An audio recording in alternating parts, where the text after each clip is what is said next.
Lucky Lefty Podcast. Happy Tuesday. Hope everyone had a great weekend. Brought to you by ONORA Whiskey, ONORAWhiskey.com. That premium American whiskey, ONORAWhiskey.com. If you drink, make sure you do so responsibly. Left, how you feeling, man? Good. Another day, starting the week right. Got a tournament at ASU today. Gonna get those boys right for the 7-on-7 title. Man, great weekend. Irish Invasion. We'll talk about that.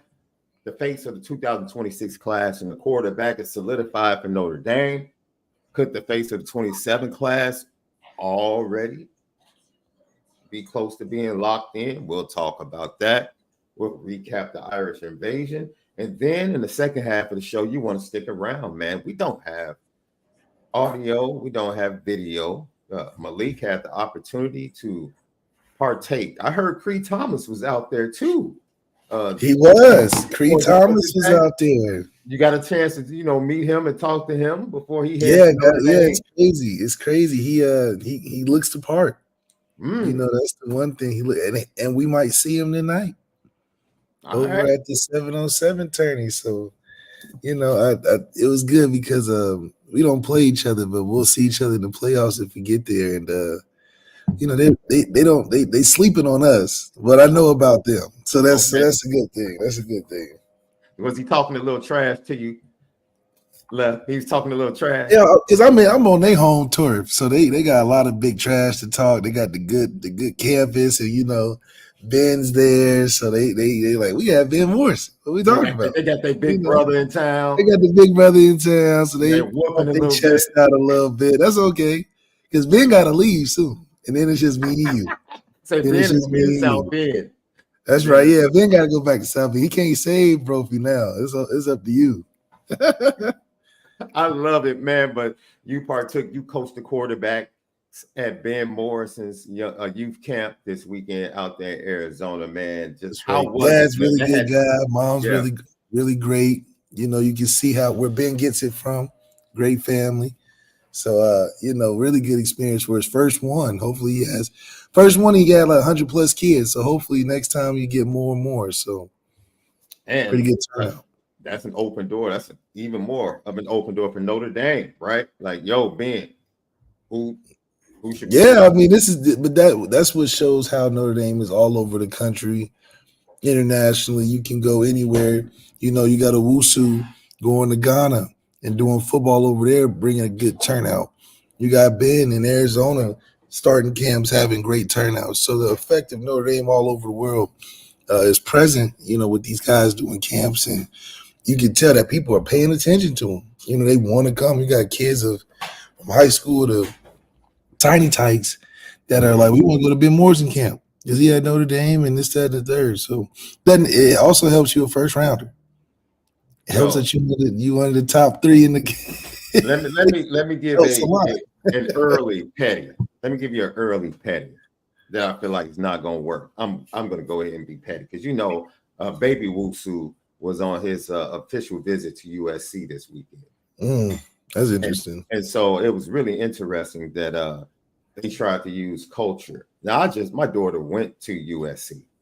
Okay, that's right. And I'm laughing. I mean, she crossed enemy lines. Yes, she went to USC. She graduated from USC. So when I saw that in his video and photos, they had him carrying the Ghanaian flag.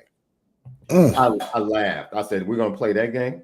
Cultural appropriation. You're really trying to act like your campus is all about diversity. Yeah, they're all about Ghanaians. That's what we're doing. Like, I just paid tuition for that campus. Like, come on now. Yeah, I can dig into the struggles. I just real ironic you try and use this young man and his background and his heritage in a photo for an official visit, while his brother try to make it look like coming to America. While his try to make it to the intro. Yes. While his brother, who actually went to Notre Dame, goes to Ghana, that is known to be diverse, and is in Ghana. Yeah, it goes with Notre Dame people. Yes, that's the other thing. He take Notre Dame with him over there. It ain't like he's just doing this on his own now. Very ironic that USC would try to pull that off. Yeah, USC's like, we think about starting football over there. What you think? Yeah, I know they're out No, there by the ocean, but they definitely tried to ride the wave this weekend. that's right. They That's what they do. They wave hoppers. Man, Lucky Lefty podcast. Don't forget Apple Podcasts, Spotify, CFB Nation. Lock in with us each and every day. We drop audio edibles. And then the YouTube channel, Lucky Lefty Podcast. Subscribe, share, hit the like button. We respond to all comments. We greatly appreciate you guys. It's the Lucky Lefty Podcast, home of the misguided passion, forever committed to making sure that we continue to spin it different. Notre Dame got the face of their 2026 class when quarterback Noah Grubbs, who also officially visited Notre Dame for the Irish invasion, committed on Saturday. And I'll throw this caveat in there. Ironton, Ohio, Ironton High School wide receiver SHAUN decommitted from the class on the same day. Who cares? Moving on. That's all I have to say about that. Moving on. It's much to do about nothing. It's been coming for a month. The fact that he did it on the day that Noah Grubbs committed is absolutely speaks to the character of the family and the young man. I can give you background on that, but it just confirms some things that have been happening behind the scenes. That's how they roll. But anyway, Noah Grubbs is the face of the 2026 class as the quarterback. And he was at the Irish invasion, and he was on the field with Deuce Knight, who also came in for the invasion. CJ Carr was out there. And a Chicago kid was out there. We'll get to him in a little bit. But the commitment of, you've done the film breakdown and analysis of Noah Grubbs. What's your thoughts on this young man? Well, I think it's just another notch in the belt. It's one of those things like, well, you better get those spots while they last. So these offers are continuing to go out, extended 3 or 4 years out from where we are currently. And guys are seeing that opportunity and witnessing what's taking place at Notre Dame right now and saying, hey, I need to punch that ticket. I'm not going to wait till my senior year, last day before signing day, because the spot may not be there. So the commitments are getting a little earlier. The commitments are getting a little faster. Guys are locking in that position because they know it's going to get hot at a place like Notre Dame, where it's going to be hard to be able to catch that same attraction in the later part of your recruiting circuit. So when it comes, take advantage of it. This commitment, although big time, you just pointed out something, Left. There were literally 2 guys at the top of Notre Dame's list for this commitment to be the face of the quarterback class. It's no secret. For a long time, it's been Brady Hart and it's been Noah Grubbs. 2 guys from the state of Florida, 2 guys that are coached and trained by Balin Trujillo. Noah just beat Brady to the punch.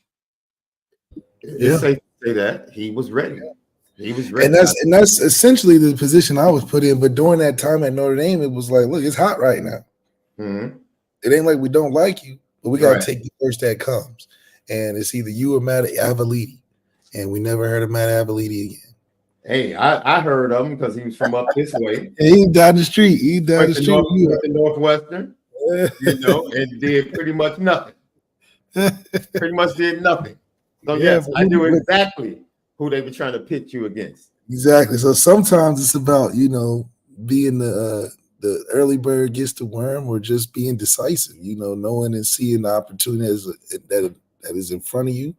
And sometimes you can't take too long because it might not wait on you like you're waiting on it. What is, in your opinion, the biggest strength of one Noah Grubbs? As you looked at his film, as you broke him down, I think we both had Brady Hart maybe graded a little bit higher, but Noah Grubbs was still big time. Yeah, and we'll get this. The good thing is we'll get to see him develop before he even gets to Notre Dame. Still, he has that time. We like that he has a great foundation. He's technically where you want a kid at this age and stage to be. And, at this point, it just becomes, how are you going to identify yourself and be special outside of the base layer of being an elite player at that level? And that's what you have to think about when you're going against the room in which we're building at Notre Dame, which is a little bit more than just your average good quarterback. So that's what guys are going to have to start thinking when they're committing to Notre Dame, is that, yeah, beyond the offer, what am I competing with there? Am I faster than the guys there? Am I bigger? Am I more accurate? Or what's going to be my niche to go in there and really compete? Because right now you have a pretty talented room with a lot of unproven talent. We still don't know CJ. We're excited about Deuce. Steve hasn't started a full season. Kenny's got a lot of potential. So what can you see in that room? Oh, then we have Riley, obviously, but what can you see in that room that you can do to stand out amongst the guys there? How can you make the team better? And it is getting more niche. It's not, we're just looking for anybody that's good. That's what Notre Dame is in their quarterback room. And Gino Guidugli, and what he has to offer is, how do you foster a healthy room that continues to develop amongst the fact that there's only one guy that can be there? Guys want to leave. Guys want to play. Somebody's not going to be happy. How do you continue to make that room productive for the team, but also get talent out of it? It's one thing to get a good quarterback, but can you get a quarterback that stands out amongst the ones that you have in your room? Because I think that's what you always want to recruit, is to look for what you don't have in a room and what's better. And did we get a better recruit than Deuce Knight in this class with Noah Grubbs? I don't think so. But you never know how those 2 years of development left in high school for him is going to be. So, like you said, you can't tell a kid where he's going, but you can set him up for the future if he takes it, right? So you talk a lot about that. Like, we can't sit here and tell him his trajectory in his career, but right now, is he better than Deuce? I wouldn't think so, but hell, I'm not Gino Guidugli and Marcus Freeman. I got to decide. We talked about the picture last week where Deuce ends up in the picture with CJ and Riley. And we hear this saying all the time: game recognizes game, right? Mm-hmm. And I think in a lot of ways, when you see a guy like Deuce, the one thing we hear is that he is absolutely raw, right? He's just flat out raw. And when he's right, it's like he does things we haven't seen, but he's still learning. And he's still trying to get his footwork together. And he's still trying to get certain mechanical things together. With Noah Grubbs, it was shocking that when he committed, like, this kid is a top 100 player, top 50 on certain services, borderline 5-star. And I had people asking me, is he like Steve Angeli? And I'm like, what are we talking about right now? Like, what? Angeli was a top player. Wait a minute. Have you not seen CJ Carr? Have you not seen Deuce Knight? What makes you think that any quarterback evaluation moving forward is going to be at a Steve Angeli level? It's like, what are we talking about right now? It's almost like people are just. I don't think we're going to go. I'm not going to say Steve is backwards, but the position is more evolved from when we needed Steve services at that time. I think Steve was more of a niche hire than something where it's like, oh man, if we get him, that changes life at Notre Dame. So, and sometimes when you recruit, you have to think about stuff like that. You don't want to bring in 5 Deuce Knights at the quarterback position. Now, 5 Deuce Knights as receivers that are, that's great to have, but you don't want 5 CEOs of the same thing, so it's important that you'd have a gap in some different levels of play in your quarterback room, copaesthetically, ego-wise. I think what our room was really great because I love Nolan Henry. I think if it wasn't Notre Dame, Nolan Henry would be amazing. I mean, he was a high school Heisman. I mean, he was really kicking. I mean, I liked a lot. I liked his game. I think of Florida when it was me and Luke Del Rio. We had Kyle Trask, who I knew was really good. He just wasn't his time yet. It just wasn't his time. And then the year I leave, the next year, I mean, he blows up. But I'm like, in practice, I knew Kyle was good. It just like, you got me, Felipe, Luke. It's like Kyle just not ready to get in yet. And so timing, it matters a lot. But also goes to how do you want to structure your room? And what are you telling the guys? Are you telling everybody, you're going to start as soon as you get in there? Or are you telling them, hey, you got about a year and a half, then we bringing in that, But that's something that top programs got to deal with. Look at Texas. Yeah. Arch Manning comes in there. It's a lot of, all right, Arch Manning is in here. Fact. We ain't saying that. We ain't saying what we saying. But Quinn Ewers is doing a good job of keeping that position and still developing the right way. It's just, I like to read. I like to read, Left. I like to read books more than once. That's right. Okay. So I feel like the nuance and the layers of the book, right? The possible they stand out to you differently. Possibly the second time you read, to give you a greater understanding. I feel like that about movies, man. You gotta watch a movie, good movie, a couple times. Again. Like, Absolutely. Okay. Saw something different. And so let's just look at this again. Let's look at CJ Carr. Let's look at Deuce Knight. Let's look at Noah Grubbs. Are we kidding ourselves? Now let's go back. You know what it tells me? What you just pointed out, the diversity of the skill sets. You don't have lazy coaches. You don't have coaches that want everybody the same so they can coach everything the same. That's lazy. Yeah. Lazy. Let me get the same type of quarterback every class so I can just coach the same. That's lazy. Yeah. And at some point, towards the end of the previous regime's tenure, I think at some point they started to get lazy, specifically in recruiting. They started to get a little lazy. It started to get a little taking a back seat.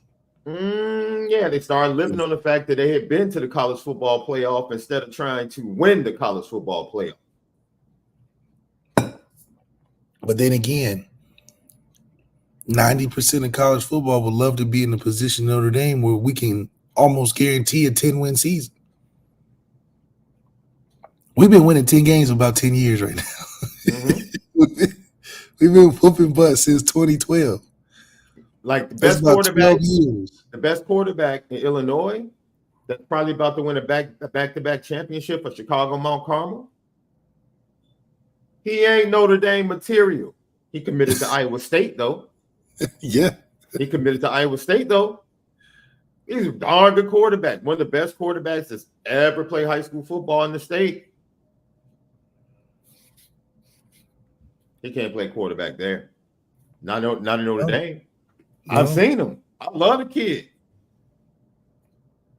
Just because I don't care, because people say, man, are you kidding me? This guy was great in high school. He was great in the San Diego area. Oh, he was great in the Connecticut area. That's fine. That doesn't mean he's the type of quarterback that can win big-time games in Notre Dame. Yeah. That's the ultimate determining factor is who's winning them big games. I think that's how you just remembered as a Notre Dame quarterback in general is your moments. And that's why you get guys like Ian that they'll never give the credit as the best quarterback to ever come through there, even though he's won the most games. Just like Ohio State. People look at C.J. Stroud funny because he lost to Michigan twice, not mentioning the fact that he's still a generational quarterback, won 40-plus games and did everything that you could do. Had a goofy forehead coach. Yeah, but people point out in the top 2-3 things about CJ is that he never beat Michigan, right? So that's how you know certain places that you play quarterback is about moments. Think of Baker Mayfield when he put the flag in the middle of Ohio State. When he, you know, those are the type of things that you get remembered for. So at Notre Dame, you're only going to get remembered for those special moments. I think of Sam Hartman running out of bounds on 4th and 1. Now, Sam did a lot of great things through that season. But running out of bounds on 4th and 1 against Ohio State when we really needed the first down is tough to forget. Max. Facts. Is that you can do? I can't just forget Can't that. unsee it. No, Can't do it. it can't be erased from my memory. It is there. I don't care. And we done played it prime time TV all season. It's in the cloud. And I still remember that. So that's the fortunate thing about Notre Dame is if you can recruit the right way, you're recruiting guys that can be special in big moments. We had office guys. Yeah. Ian was an office guy. Come in every day, do his job, and it stacked up from a what do they call that? Like how you always say LeBron got all them stats because he's been in the league for 21 years. It accumulated. What do you call it? Yeah, it's accumulation. Like you play enough, you're gonna get stats. Yeah, yeah. You play long enough, you're gonna get a chance. So yeah, so that's more of a. I try to remind people. I'll be shady a little bit. Yeah, Caitlin Clark. She played 4 years. I don't know if the WNBA is doing well with all this media attention. We'll get to that. I don't know if they're handling. We'll get to that. What they've been dying to get so much. You know how it is, Left, when you don't have the infrastructure to handle the influx. Oh yeah, they have so many holes. Your website kind of everything. Because they so used to saying they don't get no love, and now they getting love, and they don't know how to reverse that. They don't know how to balance out how they take it in. It's blame on both sides. Lucky Lefty podcast. She told me, I'm not here to talk about Caitlin Clark. Why you say it like that? Well, she was told to say that. She was told to say that. No. Because if you know her, she needed the extra day or two. She was gonna say some buck wow, which she eventually said on Twitter later that night, but it would have been audio of it.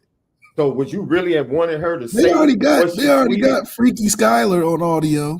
What is she talking about? Like what? What's the WNBA got going on, man? You know what I'm going to do before I even deal with the Skylar Diggins thing? I'm going to ask my wife to listen to the audio because my wife might know or understand what she's trying to say. The context. Because she was actually meant it as a joke, right? Because they're laughing about being. They're laughing. You gave me the context. You freaking you a 69 guy. No, you stupid. You stupid. 69 guys. They need to stay their ass inside, like Kendrick said. What are y'all talking about? Y'all about to play a game. Man, I know D. Smith had to look at her. Like, why you gotta go viral for that? What you got going? Yeah, that's what your mind thinking about before tip off. Like WNBA is not serious of a league, except Arike Jewell and who else? Arike Jewell and Jackie Young. Those are only serious basketball players in WNBA. Everybody else is like half drama or something. Man, Lucky Lefty podcast. And once again, Noah Grubbs commits Balin Trio. And you know what's crazy? They really like fouling Caitlin Clark hard. Man, first of all, we're not going over. I ain't never seen them like intentionally. They're like out of their way, bumping her and fouling her hard. Just a reminder, this is what Balin Trio, his quarterback coach, had to say when he was on the recruiting out.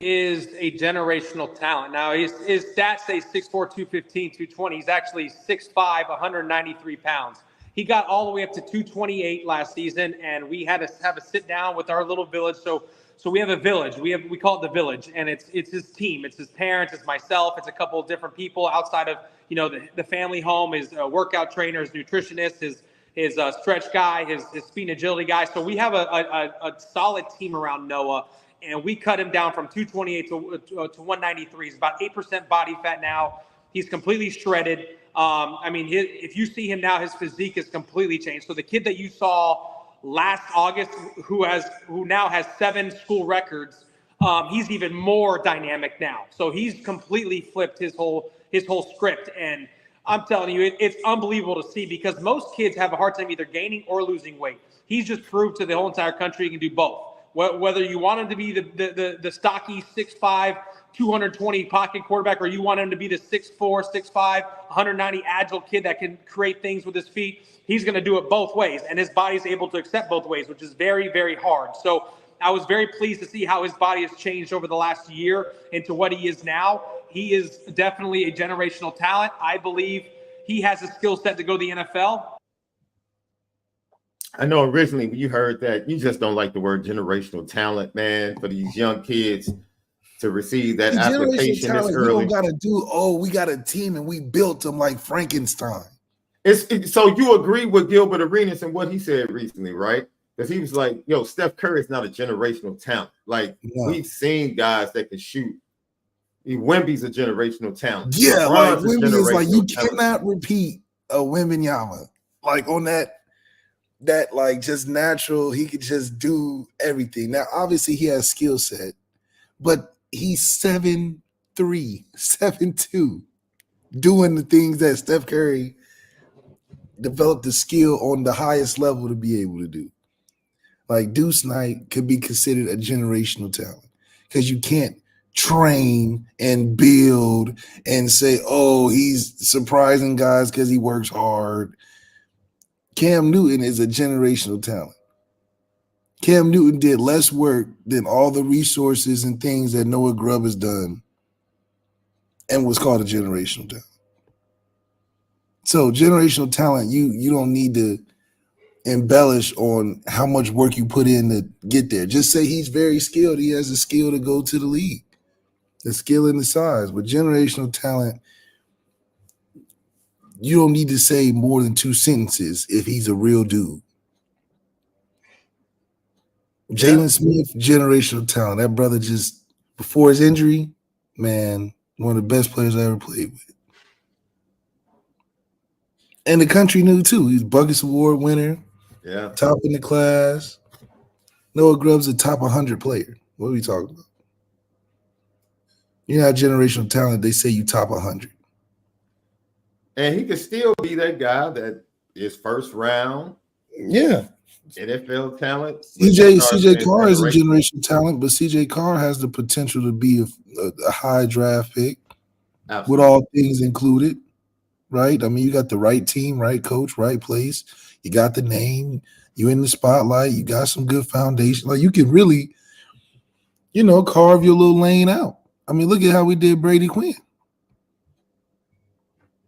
Brady Quinn was good. Generational talent, no. But that's okay. I'm just saying it to say there's only few that even can. Shaq is a generational talent. Like, think about how Shaq is as a built player, all of that. He's like one of the first names that come to mind when you think of something like that. Is Noah Grubbs a Shaq comparative generational talent? No. There's nothing freaky about Noah Grubbs. He's well-trained, well-built, spent a lot of resources and a lot of time spent to get him at this skill level, which is what 95% of people do that aren't freaks of nature. Right. So he's taking the right step. Jadeveon Clowney not doing all that. Jadeveon Clowney's not working with a team of resources and people that are trying to get his body fat up and be speed and size and power. Jadeveon Clowney was the best player in high school, and he just put his cleats on. Like, come on, he ain't spent no $1 million on his body like LeBron or Jadeveon Clowney is destroying kids out there.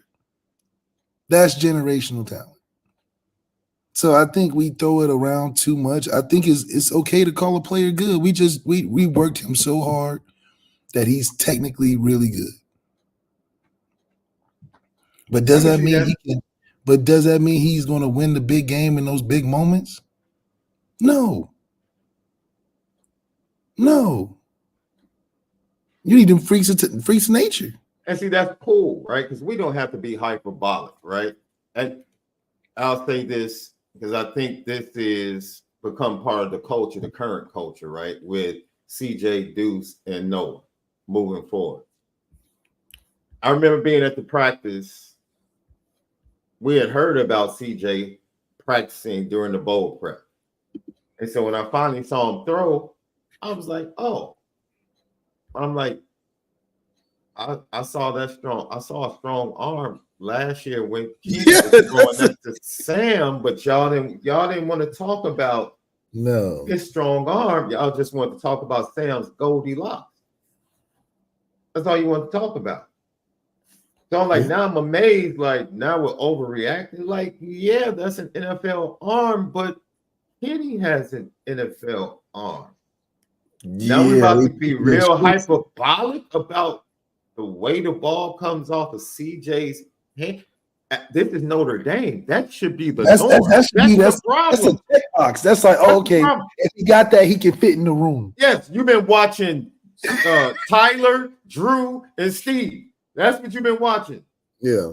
They wasn't checking the boxes that is required for Notre Dame a quarterback at this level, the expectation of the fans. Everybody has media. Ev had the arm.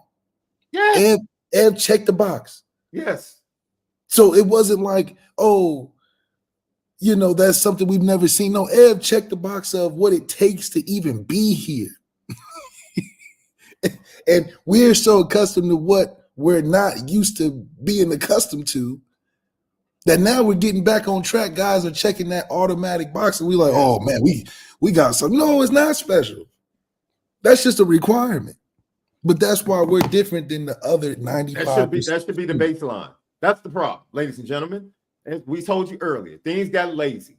What they say when you go to school, you get good grades. What your mom tell you, that's what you're supposed to do. What you're supposed to do. What I gotta give you a couple dollars for? That's what you. Facts. Hey, I'm not gonna lie. No, hey, I did. I got like $5 for every A. You celebrate. I got $5 for every A back in the day. But if you get that F, it's even worse. You ain't getting. You know what I'm saying? You expected to have a certain baseline for ourselves, which we're going through that transition as a fan base. Where our perspective has been, oh my gosh, we're reaching for anything that can appear to get us over the hump. Any flash in the pan, we're jumping on it like, there you go. We found it. No, we're the dominant team. We're at a place where we are the bully walking in, and we got the talent that's going to back it up. Not just the name, not just the brand. So we transitioning from being the guy that's getting kicked on the floor to the guy doing the kicking. Yeah. So we just have to make sure that we raise our level of expectations for certain positions. The quarterback position is not oh, come on, man, the come along guy. Oh, come on, man, you can tag along. No, that's the leader of the team. He's got to have great arm, great speed, great size. That's just a given. Then we can start talking about, can he win this game? But don't be like, oh, he's got great arm, great size, great speed, and he's the answer. No. It's deeper than that at Notre Dame. And listening to Balin Trujillo, I also wonder, he's like, yo, he can be the stocky pocket passer or he can be the athlete. No. Who is he? Now it's like, well, who is he? Because he ain't everything now. He was 215. Now he's 195. Like, who is he going to be at Notre Dame? Yeah. Who do Gino and Denbrock see him as? That's the most important question. Like, I prefer he's ready for any and everything. I prefer he's in the best shape of his life. That's it. Like, give me the simple stuff. Yes. Give me the stuff I can really bite and chew on. You talking about generational talent. Now I gotta think like, man, how good is that even is? But if you tell me, it makes it sound like as he gains weight, he loses athleticism. That's what it made it sound like. Much. Because he said, oh, we can fatten him up, we can skinny him down. Like, no. Can he play? And you know what? He ain't got nothing to do with his size. Deuce is 2 whatever. Running 4.45. Yeah, they don't talk about Deuce's weight and size and all that. They like, that's best in the class. He's all of that. 6'5", that's best in the class. They're not saying whatever. Oh, if you saw him last summer, he wasn't nothing. he done worked so hard that he became like, no, generated talent is out the womb. You know how you ever had them friends that you grew up with that you like, dog, oh man, everything you do is good.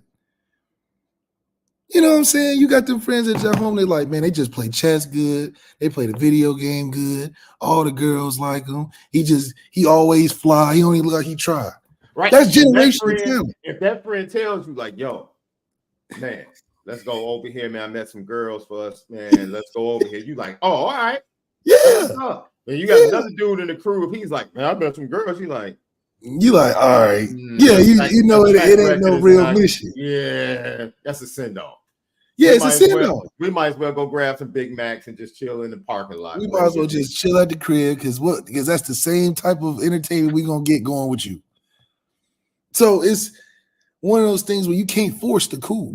That's what I love about football. You can't force this.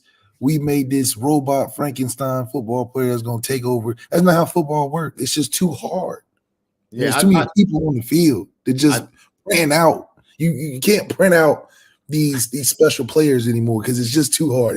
The special player got to be special with attachments. Now you can build to compete, but to be special is like, listen, that's just you are preaching, bro. Do you understand how good the talent is at quarterback in the NFL right now? Come on. Like these are all first round guys. It's cats that can play that can't even get into the top 10. That's putting up numbers. Can't get to top 10. Can't get in the top 10. Right. You're just waiting for other guys to retire at this point. And as good as it is, do you know how good Pat has to be to stand out? Because Pat is still everybody's he's still way. Yes. It's like the league is so hard to be in that top 5. And then in the top 5, it's still far away to be number 1. And that is, I'm all about the culture that is being built at Notre Dame. Bring them all in.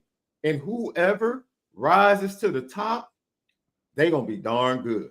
And you can't force it. And you cannot force it. But it's going to happen. And it's going to happen because you're going to see it, you can't deny it. And it's going to be that's what they say.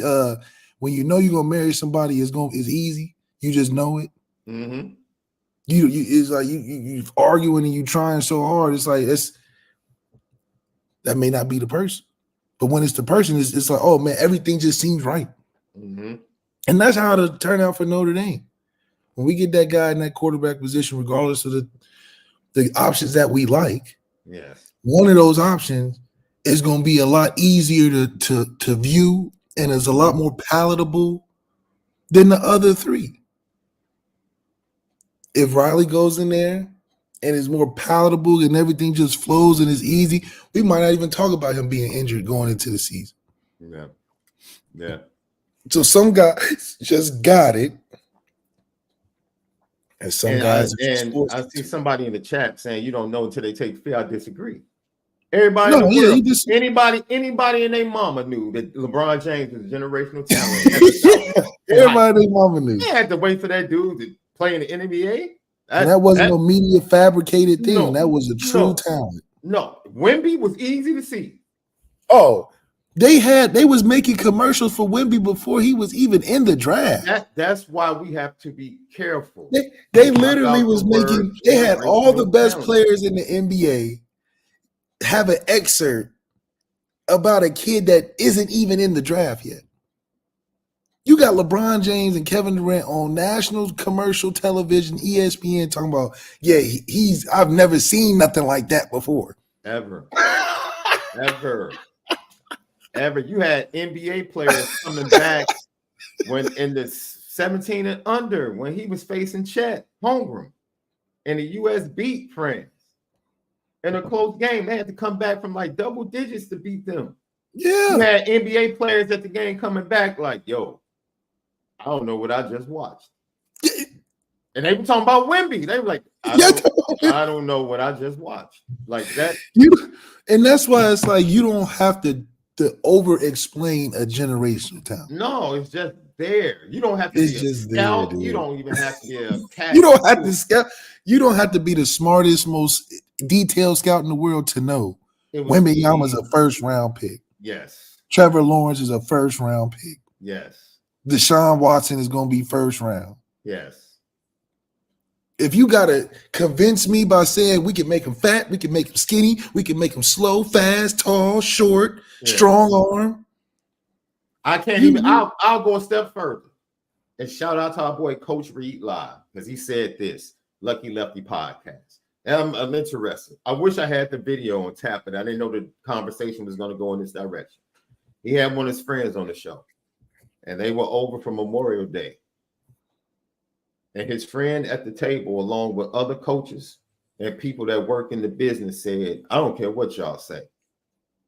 Cam Newton's the greatest football player to ever come through the SEC. Yeah, I seen that. It's not and initially, when he said it, the shock value makes you say, I don't know. But when he started giving the reasons, and I went back and looked at the Auburn roster. Yeah, it's just Nick Fairley. I went back and looked at the Auburn roster and said to myself, dang, that dude ran through Bama. Well, they had the running backs, though. They had the light-skinned running back. The freshman running back was pretty good. Trey Marshall or something like that. Yeah. But I mean, he wasn't like, my point is, it's debatable because you'll talk about stats and what somebody did, but what that dude did, putting a program on his back, in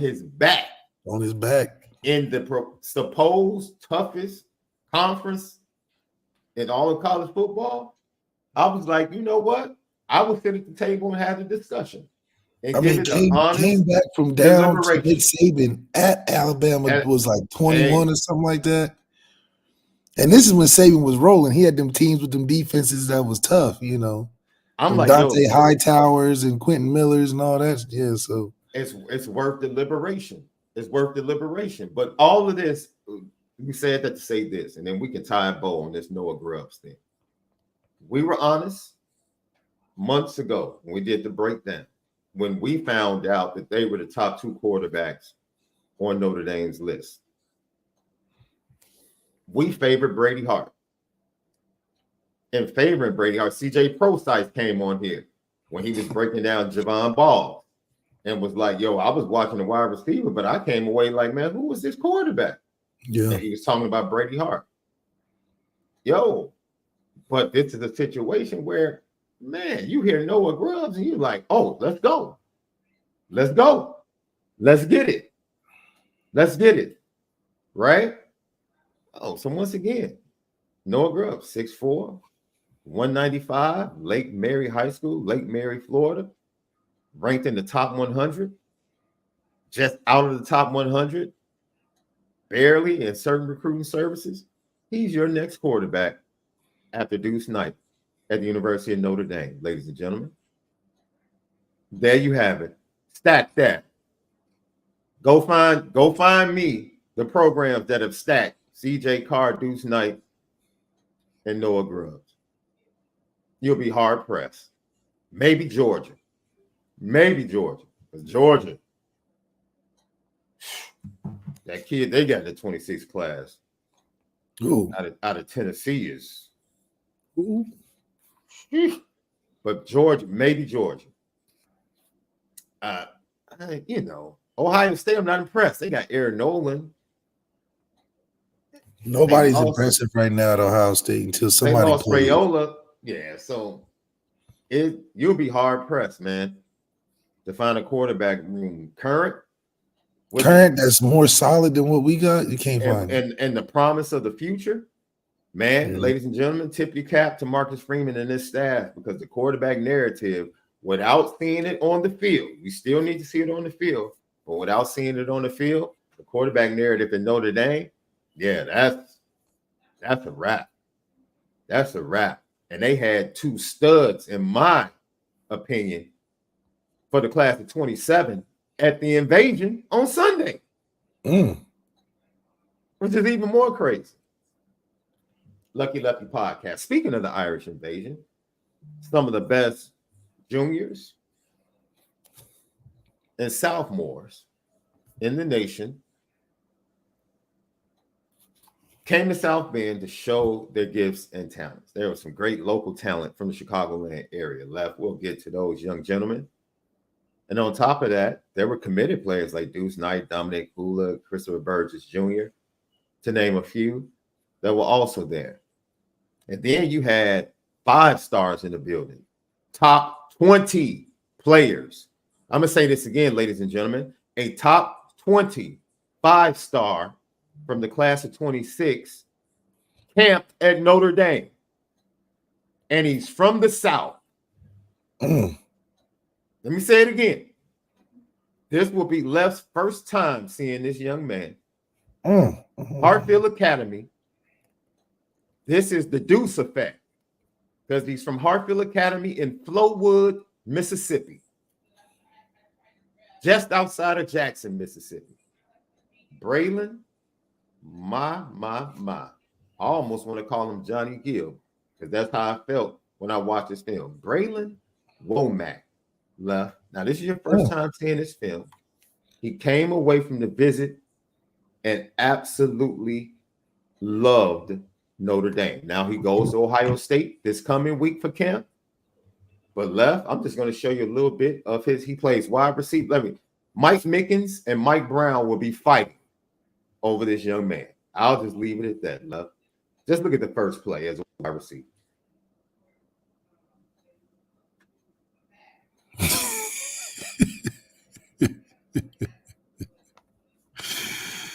Oh my God.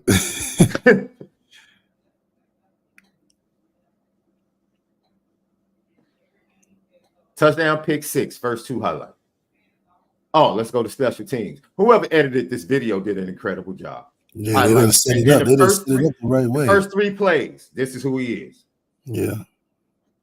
Receiver, defense, special teams. That looked like the same game, too. It did look like the same game. These aren't even, this is the mid-season highlights, not even full season. He don't even look like he's running at all. He looked like Alvin Kamara almost. Man, that's a pretty good comp. This is why I said Mike Brown is going to be fighting to get him on. For somebody to be jogging in a real game. That's some Dion type stuff. I'm not calling him Dion. I mean, he's jogging. Like, come on.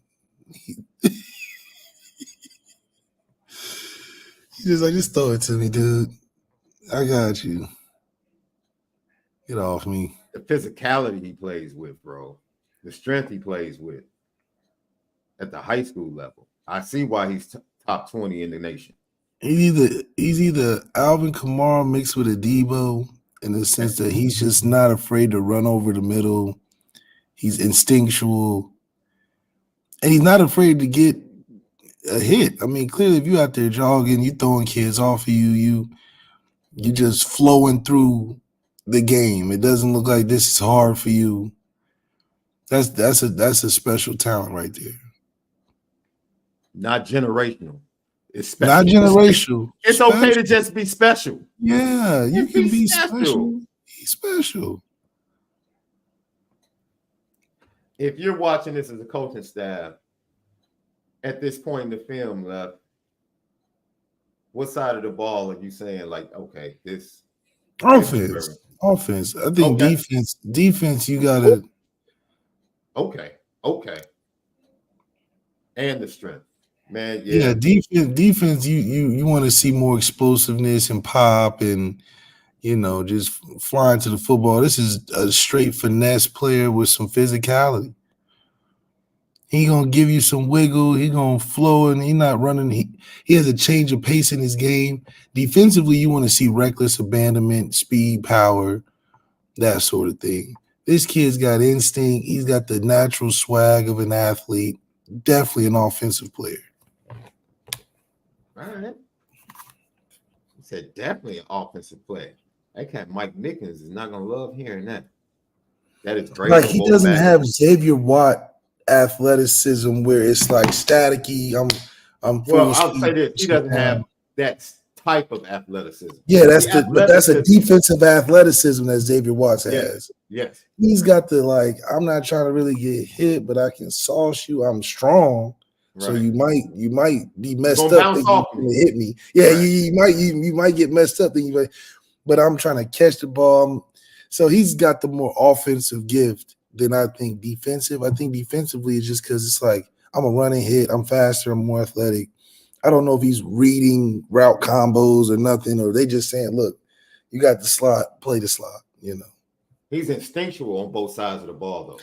Yeah, it makes him a great football player, a Yeah, special yeah. football player, because you Yeah. can't teach instincts and stuff like that. But he's definitely given offensive side of the ball qualities and traits. You think he can be great on both sides of the ball, but you think he can be elite offensively?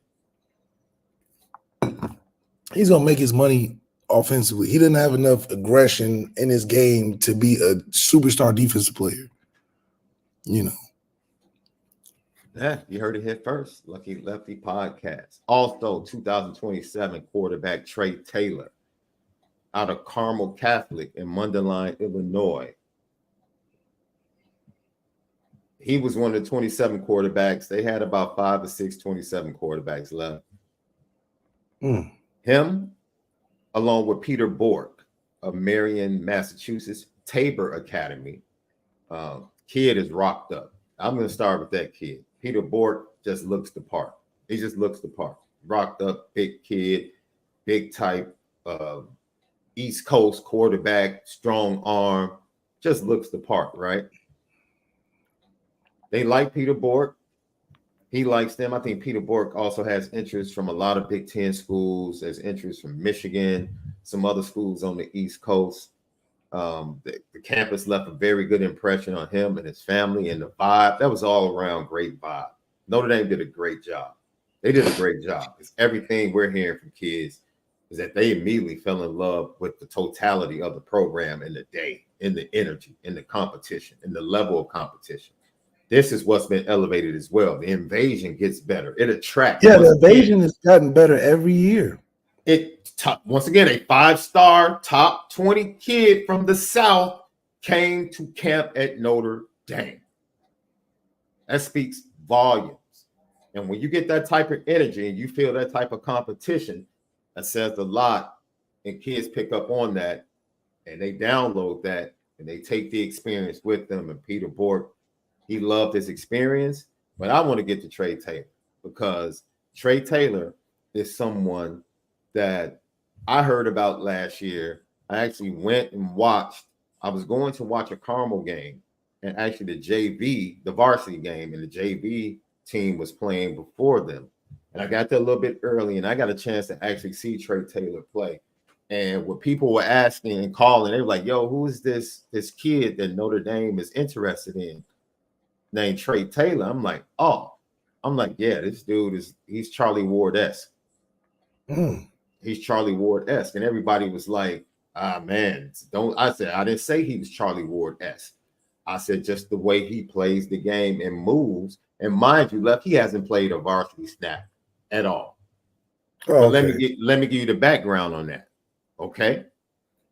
Jason McKee, who you might remember as a fullback, he was the fullback for the Chicago Bears when they went to the Super Bowl. Okay. And he was the lead blocker for Thomas Jones.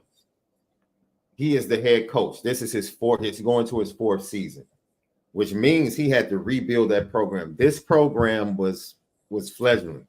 It was a traditional power that had lost its way because they still were running the veer offense in 2019, bro. The community gives you smaller kids, not a lot of athletes, and the community has evolved over the years, bro. And it's changed. J-Mac took the challenge. Jason McKee took the challenge, changed everything, changed the offense. And he had a senior quarterback last year that went through the wars, that lost 10 games left. When you're trying to rebuild something, you have a kid that went through the mud and lost 10 games, and you finally get the program to a point where you can truly compete. I don't care how great this freshman is. Yeah. He deserves it. So it wasn't Trey could have started as a true freshman on the varsity squad. But the senior leader deserved to have the keys to the car. Yeah, that's basically what it is. So that's what it was. Had nothing because people are like, well, man, if he was so good, why didn't he play varsity? Because he had a dude in front of him that deserved. That deserved, yeah. He That's deserved just what it is. and earned the right to play. And I think anyone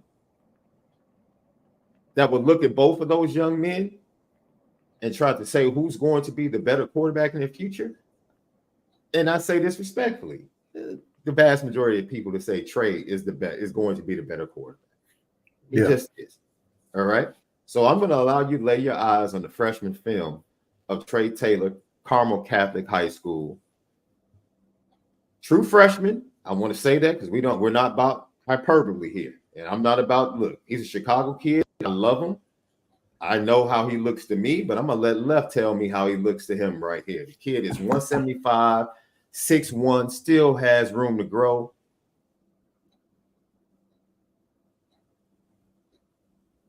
This is his JV tape. Once again, he is yet to take a varsity snap. See, I like that. Good timing, look real natural. Good throw, good read.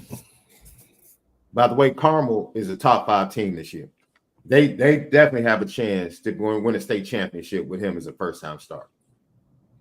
The program, he's got a really natural throwing motion. It looks effortless. Like he's just flicking that thing.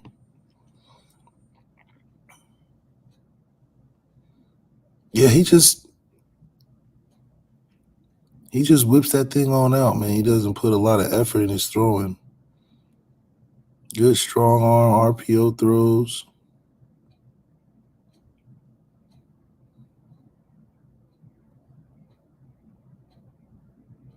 I love watching tape of a kid throwing a bunch of slants. I think that's a way better and harder throw to make than it is a post or a go. He's going to grow. I think he'll probably grow another inch or two. Like I say, he's 175 right now. He just put that 10 to 12 pounds on recently. Left. He's like 160 right here. Yeah. He reminds me a lot of how they're giving a lot of credit to the kid Dia Bell. Out of Arizona. Dia's out of Arizona, right? I thought it was California. He's out of California, the 27 quarterback. Yeah, he's been in Notre Dame as well. But he kind of moves sort of like that. But this kid is giving me much more of a Josh Dobbs vibe. Just the way he moves and the way he throws. He reminds me a lot of Josh Dobbs. I think he has wiry athleticism. And I think that he's like that player in gym class that's really good at dodgeball. You're like, how you just you're just so dexterously, dominant. You just know how to hit it from different arm angles. You jumping and throwing them. The dodgeball superstar. He's like that. Just a PE superstar in a lot of ways. He can just do a lot of different. He's just a good athlete. Great balance to him. One of those kids that everything that he does makes it look easy. So, I love seeing how far back we're going into investing in recruiting quarterbacks. We're all the way in 27. The kid ain't even take a ACT yet. Getting recruited by one of the best universities around. So yeah. So just to give you like Peter Bork, we're not going to watch film on him, but Peter Bork is like 6'4", 200. So I want to get his backstory. Shout out. There were like several Chicago area high school coaches at the Irish Invasion. There were several MAC schools that were allowed, which I think is really cool. There were several MAC schools and their coaches allowed to come to the invasion, which is absolutely incredible because the MAC schools can come because Notre Dame knows whoever they want, the MAC schools aren't going to beat them out for those kids. But the MAC schools get to see the other kids left and Notre Dame might not be interested in that they feel like, yo, now here's the kicker, right?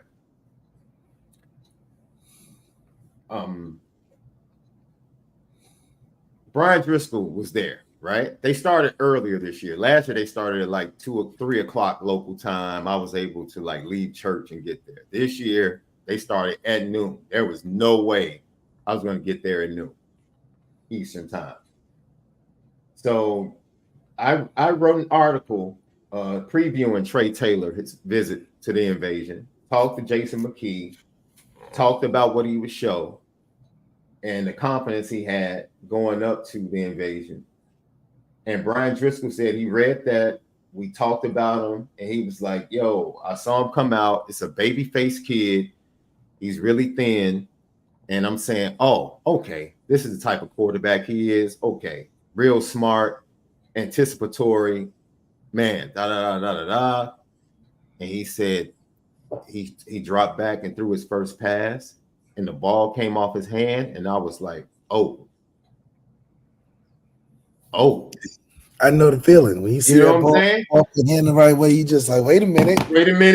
This is not lining up with this is not your 611. It's not lining up with 61170, bro. Like, I didn't expect that. Right. And then it's like, okay, maybe that's, he warmed up. Maybe that was his first throw. Let's see how his arm is, after a few drills. And he was like, is this dude's arm getting stronger? Right. And it's so unexpected because, like I said, he's 6'1", ladies and gentlemen, 175. I mean, he's skinny. And when he's I say skinny dude, you said Josh Dobbs, right? You haven't seen him like in act. I've seen him in the game. I can speak to why I said Charlie Ward. Okay. And this is something Jason McKee said. He moves with this quiet confidence, bro. You know I told you it's a wiry athleticism where it's like this langly gangly dude, but it's like he's poised. You're like, how is he out there just that's you just explained it perfect. You know how people scramble are athletic, but that scrambling is wild. It's wild. It's not wild for him. But it looks wild because he just like bro, Charlie Ward would still have 2 hands on the ball and just be like, and dudes just fall. He like tackle this guy. It's like how, in my opinion, I don't think people guard Steph Curry, but then every time you hear them talk about Steph Curry, it's like, oh, he's moving, he's running around screens, he's hard to keep up with. And they're like, no, he's actually making it look easy. Yeah. All that running around, it's like I'm watching TV like, man, are y'all lazy? Or y'all just get out on him. Like, no, because he's setting you up for back. Not that easy, bro. No, it's not. He just, and all that little dribbling around in circles, you think, what is he just? That's not, he's in real life when you're in front of him, that's like a master class. Easier said than done. Like you pointed that out with the film breakdown of Braylon. Look, he has just a movement to his game. Yeah. It's kind of awkward, but it's so confident and subtle. Where like, for instance, you see a guy like DJ Uongagale, how he moves in the pocket is frantic, is static. Yes. You're like, oh, he's I wouldn't say panicking. I don't want to say that, but he's a rushed shot quarterback. Like, it's just, he knows when the rush is there. Throws. Watch that Clemson versus Georgia game. He knew that rush was coming. Right. Where he just get frozen. He like, oh, I'm going to get hit. I'm just got to embrace. This kid's like, man, you get tighten up, you might get blasted. He's like, nope, I got it. Nope, I'm like, ducking around. Get off me. Keep away with the football type of thing. That's stuff that you can't teach, but it's a natural thing when you're confident in that position and know what you're doing. So that's a kid that knows in his talent, knows in his abilities. And when you know about yourself, I think that's where you take that next step. Where I do have some concerns when they talk about Noah Grubbs, we can build whatever you want. Mm-hmm. The shop's open. What you want some beans? We got it. Toilet paper, we got it. You want some cereal for the kids? We got. I don't want that. Give me that good key lime pie that you can't get anywhere else. That key lime pie. Favorite dessert. Better have a little green in it. Green. Yeah, if it's too yellow, it ain't real. It's got to have a hint of something. Hit a little green, huh? No, that's the reverse. If it's too green, I'm worried about it. I like the light white. The light white color on it. Yeah. Lucky Lefty podcast. So to sum up, the court at Peterborg, very impressive. Trey Taylor, very impressive. I can say this about Trey Taylor. He's very high on Notre Dame. Notre Dame is very high on him. He said he had discussions with Coach Freeman, Coach Denbrock, Coach Gaduli, and they were straight up with him. Hey, we love you, man. We really do. You're high on our list of 27 guys. We got to see some varsity film. We have to. And that's only fair. That's fair. Yo, got to see some varsity film. I hit Coach McKee Sunday night. Was like, yo, I heard your boy did his thing. He was like, I expect nothing less. Okay. Yeah. He's like, Sean, I expect nothing less. Like, you ain't telling me. That's nothing. He was like, wait till you see him this year. I was like, all right. Okay. I'll be there. I'll be at the practice. I'll be at practice this summer. I'll be at games. That's a nice little hike up there to Carmel Catholic. I saw somebody know Carmel Catholic is in Mundelein. Chicago Mount Carmel is where Braden Jones is from. They're both Catholic schools. One is Carmel Catholic. The other is Mount Carmel Catholic in Chicago. Two totally different schools. And definitely one program has definitely been more dominant. Yeah. The one in Indiana, right? Don't disrespect Chicago like that, bro. Don't do that. You're trying to be petty right now. Lucky Lefty podcast. I'm not going to let you win the day with that. I'm not coming up. We're talking Ben Morrison, and let's sit down with Ben Morrison out in camp this past weekend, man. See what I have to deal with, ladies and gentlemen. Then Andrean High School, 6'7", we talked about this, 6'7", 315-pound offensive lineman Benjamin Novak was there. Joe Rudolph was impressed with this kid. He's a workout warrior. Go to his Instagram, just follow the kid. 6'7", 300, but can move. Andrean, why is it familiar? It's the home of Drake Bowen, current middle linebacker for the Fighting Irish. He impressed. This is a recruitment that I think a lot of people are going to jump on this young man, a lot of programs, big-time programs, but Notre Dame definitely should feel like they're in pole position with this young man. I mean, I don't know this factory that they go to now to create these kids. Yeah, I don't know. These junior, kids is paying off somebody's genetics. I mean, my goodness, these kids is getting bigger and faster, stronger. It's crazy. Man, absolutely amazing that some of these kids. And then also the last kid I want to focus on is 27. This is a 27 kid, right? Trey Taylor is the big 27 kid offensively, the big 27 kid defensively. Larry Moon II out of Aliquippa, Pennsylvania. This kid has offers from everybody already as a 27 kid. Everybody? Everybody, dude. You name the top program, they're on him. He went and got an offer and went to Pitt's campus literally the week before he came to the invasion. So this is just another kid that Notre Dame's locking in on. That lets you know the health of the recruiting when you can like really go lock in on the best players in the 27 class. That's right. So shout out to Elijah Burris, Deuce Knight, Dominic Hulick, Christopher Burgess Jr., the 25 commits that were there. It helps, as we said on the recruiting hour, when you have offensive linemen from 26 and 27 on campus, and they could go up against the best, and you can see them block Christopher Burgess or you can see them block Dominic Hulick. It gives you a sense of just how good they can be and where they sit at that point. So for them to come out, participate, show and tell. And Trey Taylor said this, Left, as we get ready to go to break and come back to talk Ben Morrison. Trey Taylor said, I said, Trey, what was the best part of the day? What's the best part of the day? Best part of the camp, Trey? He said, man, when I was there and I was throwing with Deuce and Noah and CJ was next to us, he was like, yo, that was it for me. Ladies and gentlemen, remember how Deuce was brought in to that photo? Trey was the quarterback that was brought in throwing with Noah Deuce and chopping it up with CJ. Tell him again, Sean. That's all I'm gonna say. You said it was who? Tell him again, Sean. All I'm gonna say. I'm not being hyperbolic. I'm just giving you a mental picture of what took place and what the young man said the best part of his experience at the Irish Invasion was.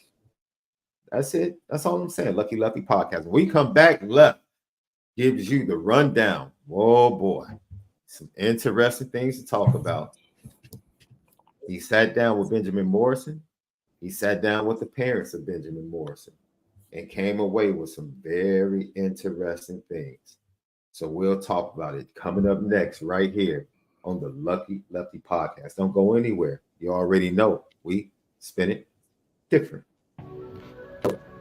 What's up, family? The merch shop is finally here. Lucky Lefty Network merch shop. We got it all. From the shirts to the hoodies to the hats to the nitty gritties. Come here right now. Shop with us. Come get the swag because you know, if anything else, we spin it different. You see the gritty. You see how we get down. It's elite.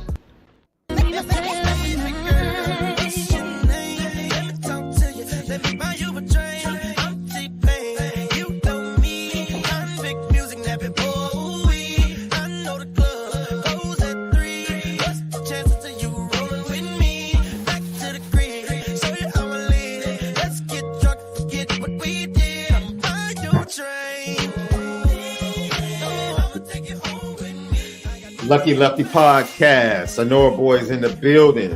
ONORAWhiskey.com. If you drink responsibly.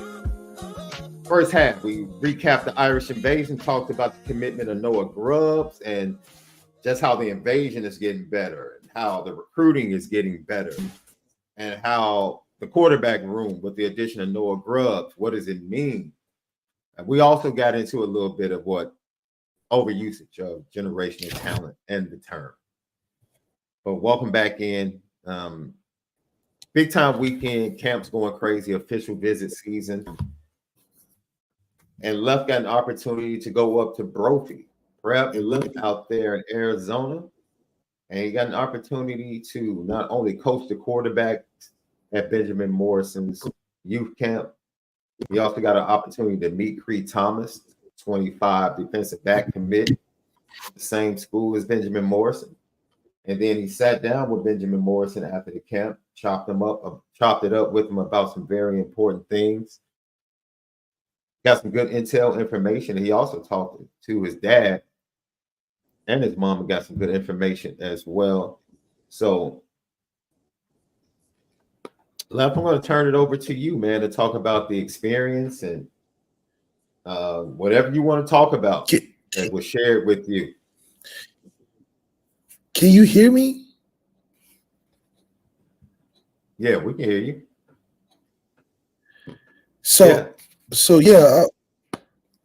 Okay, I don't know why I was messing up. So yeah, I got a chance to do Ben Morrison's first camp, first annual camp ever.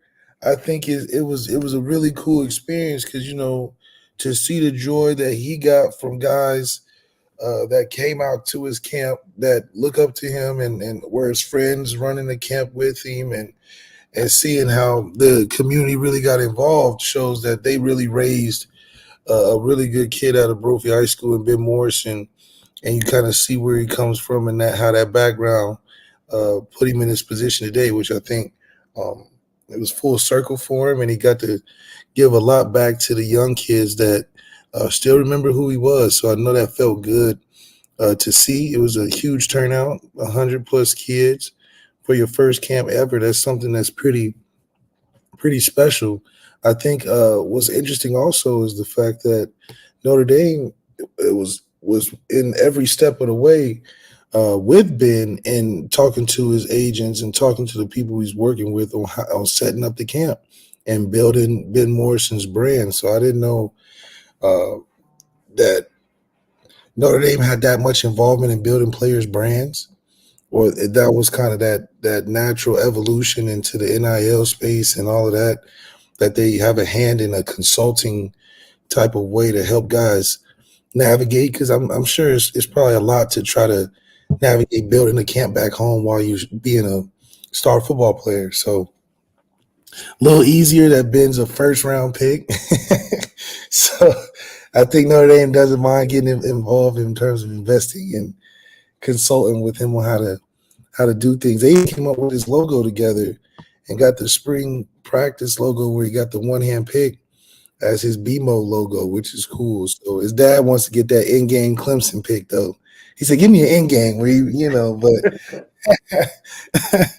but I did get a chance to talk to Ben. I mean, Ben looks the part, man. I haven't got a chance to see him in person, because we always watch him on TV and stuff, but seeing him in person, I mean, he looked like a first rounder. Like if Cam was healthy, I feel like him and Cam would look similar in terms of just long arms, got all the size requirement, looks fast. Talked a little bit about his injury. He's going to Fisher Sports Institute out here in Arizona, which is, a premier place a lot of league guys go to. Fish has been around for a long time, taking care of his shoulder. He said he's getting back. He wasn't wearing a brace or anything, so clearly, he probably feels a little bit better than what is recommended that he should. He probably should have a brace on. You know how that goes. But he was moving well, so it wasn't like it was hindering him. But at the same time, talking to his dad, he wants to get back as soon as possible, and he's trying to speed up his recovery and do all the necessary things. But when you're in an interesting position like Ben, you want to be able to take advantage of that full recovery. Like, I don't think I'm pressed, just like the fan base will be pressed to see Ben out there against week 2, Miami of Ohio or Northern Illinois. I don't think he's going to be missing much. Considering this is a longer season, I think we have the chance to go deep in the playoffs, and a healthy Ben in October than a beat-up Ben by the end of September, I think is much more beneficial for the team. I know he wants to go out there and support his brothers and be out there, but let little Christian Gray get his reps up. That's why I think the first once again left. This just goes to the point I've been saying all year. I'm not falling for the banana in the tailpipe. I don't want to hear that. It's year 3. It is what it is. This is your crew.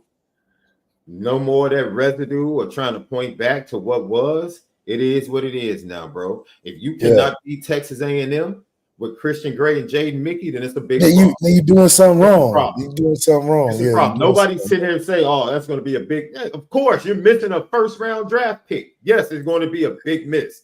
But if you can't beat – once again, if you can't beat Texas A&M with 2 players that would be the number 1 defensive back just about on any other team, on a lot of teams in America, you got 2 of them. And a nickel back that's been killing and been one of the biggest stories of the spring via the transfer portal and Jordan Clark. If you can't Jordan Clark. Like, what the heck? If you can't go beat Texas A&M, look, hey, Ben, we don't need you to Louisville. I'm gonna keep it fun. We don't need you to look. Yeah, we don't need you to Louisville. Even with that, Louisville got to hold up for it. They got to show us something. And he reserved. See, this is a different space, bro. As his dad, I'm like, hey, man, if I were his father, look here, man. Yeah. This is big picture, bro. You need to be 100% healthy. And honestly, his coaches is probably, like, I'm sure Mike Mickens is having a conversation with him, like, as much as we love you, we want you to be more healthy than back at a certain percentage. But Mike believes in what he's developed, though. Yeah, because he's like, look. Mike knows. Oh, I got some Mike knows. He's like, listen, like it's a good bad problem to have, right? Because it's like, man, obviously I would never say no to not having him in the lineup, but him not being in the lineup because he can't is almost a blessing. It's almost a blessing. A guy like Christian Gray can really get in there and get those, which I think is why when you recruit now, when you make your schedule, make it so those first 4 games are palatable for your young freshmen to get in and not lose their red shirt. Mm-hmm. I think it would be very streamlined if we were able to focus on playing younger guys in those first 4. And then if they don't like it or they're not a fit, then we can tell them, hey, get to the transfer portal. Or whatever the case, there's a guy for the future. Let's shelve him. Name's good first 4 games, whatever. I think there needs to be implemented in a strategy in that case, because I think you can help clean up your roster a lot better. I think it helps save veterans that are potential draft picks for down the road with these playoffs and this, that, and the third. And I think it gives freshmen chances to know where they at. A lot of guys don't know if they're even a D1 level talent until year 2 or 3 because they on the shelf or red-shirted or whatever. So give guys a chance to see if they actually are at that level. And if not, that's okay. You know, your freshman year, my first couple games didn't go that great. I wasn't really a D1 player like I thought. And shit, get, transfer portals open or whatever. And then you got film. So there's so many benefits to taking advantage of those first 4 games for younger guys. This Ben Morrison situation fits into that same thing for me where, Ben, what are you rushing for? you don't, yeah, it's your brothers and all that, but your brothers would much rather see you get paid than go out there and tackle some no-name up-and-coming receiver from Texas A&M because they ain't got no stars. Man, look.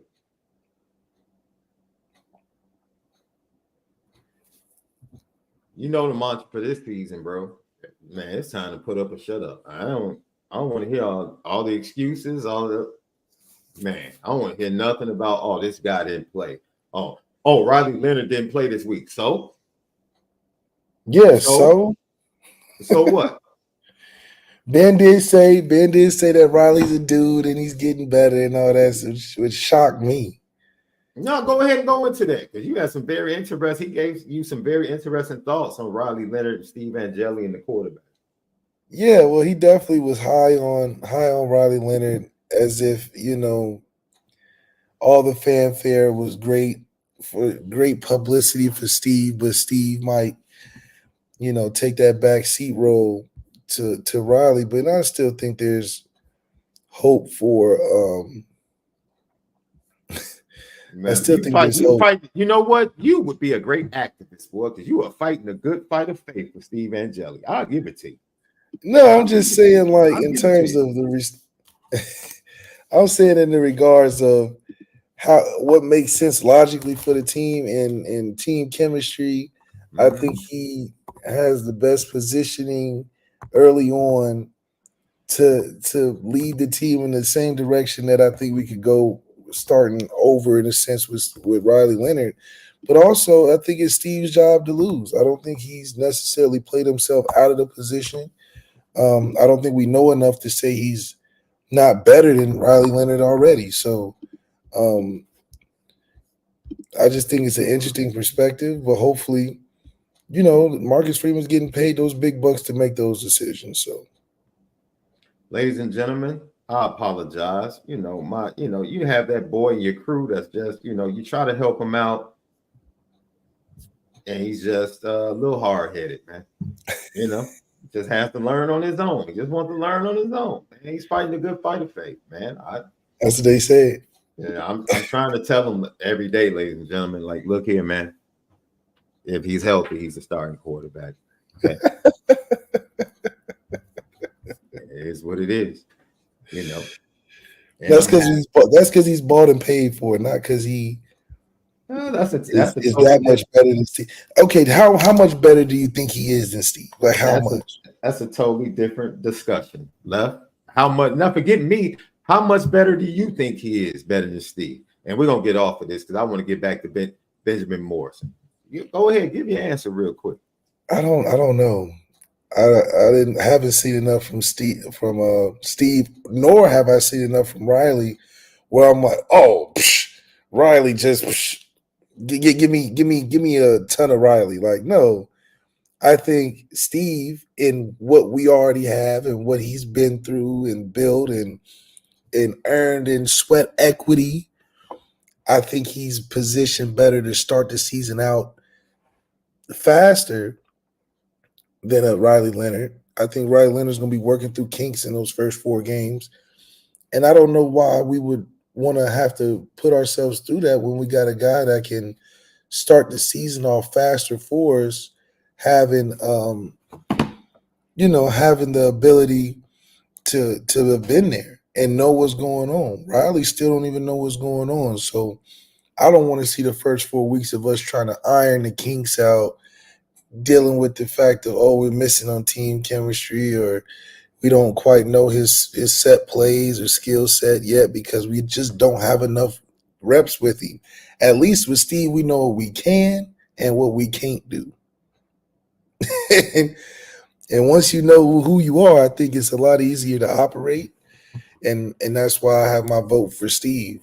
I'm not saying that Steve is head and shoulders better than Riley. I'm just saying, is Riley head and shoulders above the room with what we're given? Now, if this was at Duke, yeah, I'll be more advocating for Riley to start because he's at least been at Duke. He ain't been in this hot seat before. Like we talked about at Notre Dame, there's already boxes that should be checked before you even take a snap. Having a good arm, that should already be checked. Being able to run around and all that should already be checked. Now, when you're saying that if that's the case, then what is Riley bringing that's not already checked on the box list?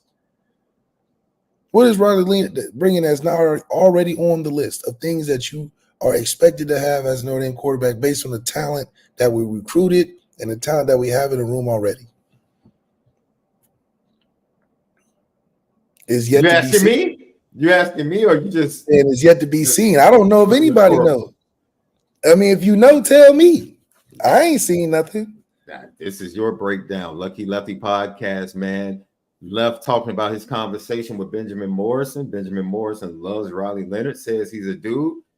He also talked about how he feels about his return and how he's pushing to get back, because a report came out last week from several sources that's met with Marcus Freeman that, he'll be partaking in fall camp, but it's still up in the air about Texas A&M.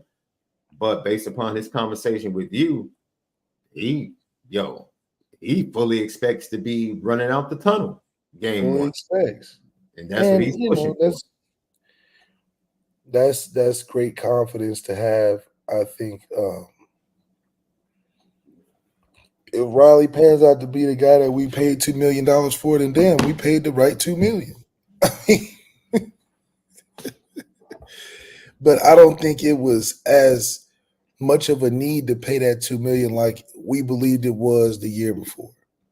I think we have more answers than we did, and that's fair. Quarterback room was in worse shape the year before. Yeah, and even the year before that. So I think that with that all being said, we'll see if it happens for us the second time around. I think we should switch gears and go back to what we're really good at, which is developing players. And I think that would be a bigger mark on Marcus Freeman's tenure than being a guy known for winning with, as you're in that space, right? So I think Marcus Freeman gets more credit for boosting a guy like Steve Angeli and getting him prepared to play than he ever would a Riley Leonard. All right. Then, it was funny, the conversation you had with his dad. His dad went in depth on the love he has for his son, but also the love he has for Mike Mickens and some of the young defensive backs on the team. Oh, yeah. I mean, he's a really big fan of Mike Mickens, especially the move of making him head of the total secondary in connection with Biaggi, who he feels like that's such a great move to make in establishing a foundation for that secondary to be who we believe they are as one of the main units on the team, regardless of offense and defense. And so their connection to Mike Mickens and belief in what he is able to do in developing Ben and being that coach that he needs to get to that next level is exactly what, fortunately, they've been able to maintain at Notre Dame, including all the success that Mike Mickens and Ben Morrison and Xavier Watson, those guys have had. Going back to Kyle Hamilton, I mean, that's a great pipeline when you got Kyle, you got Cam, you got Xavier, you got Ben, you got Christian. I mean, they haven't taken a step back whatsoever since being there. So I do think that that's what happens when you're able to retain good coaches who can develop players is that you have now stacked on years of quality where transfer portal rumors come up and you're already secure in your position with the player because you know what you can do to develop them. You have been developing them. So you worrying about, are they going to dip off on you for some money? It's a little bit deeper at Notre Dame. And Ben's dad and Ben, really big fans of that, which is why I believe they stayed.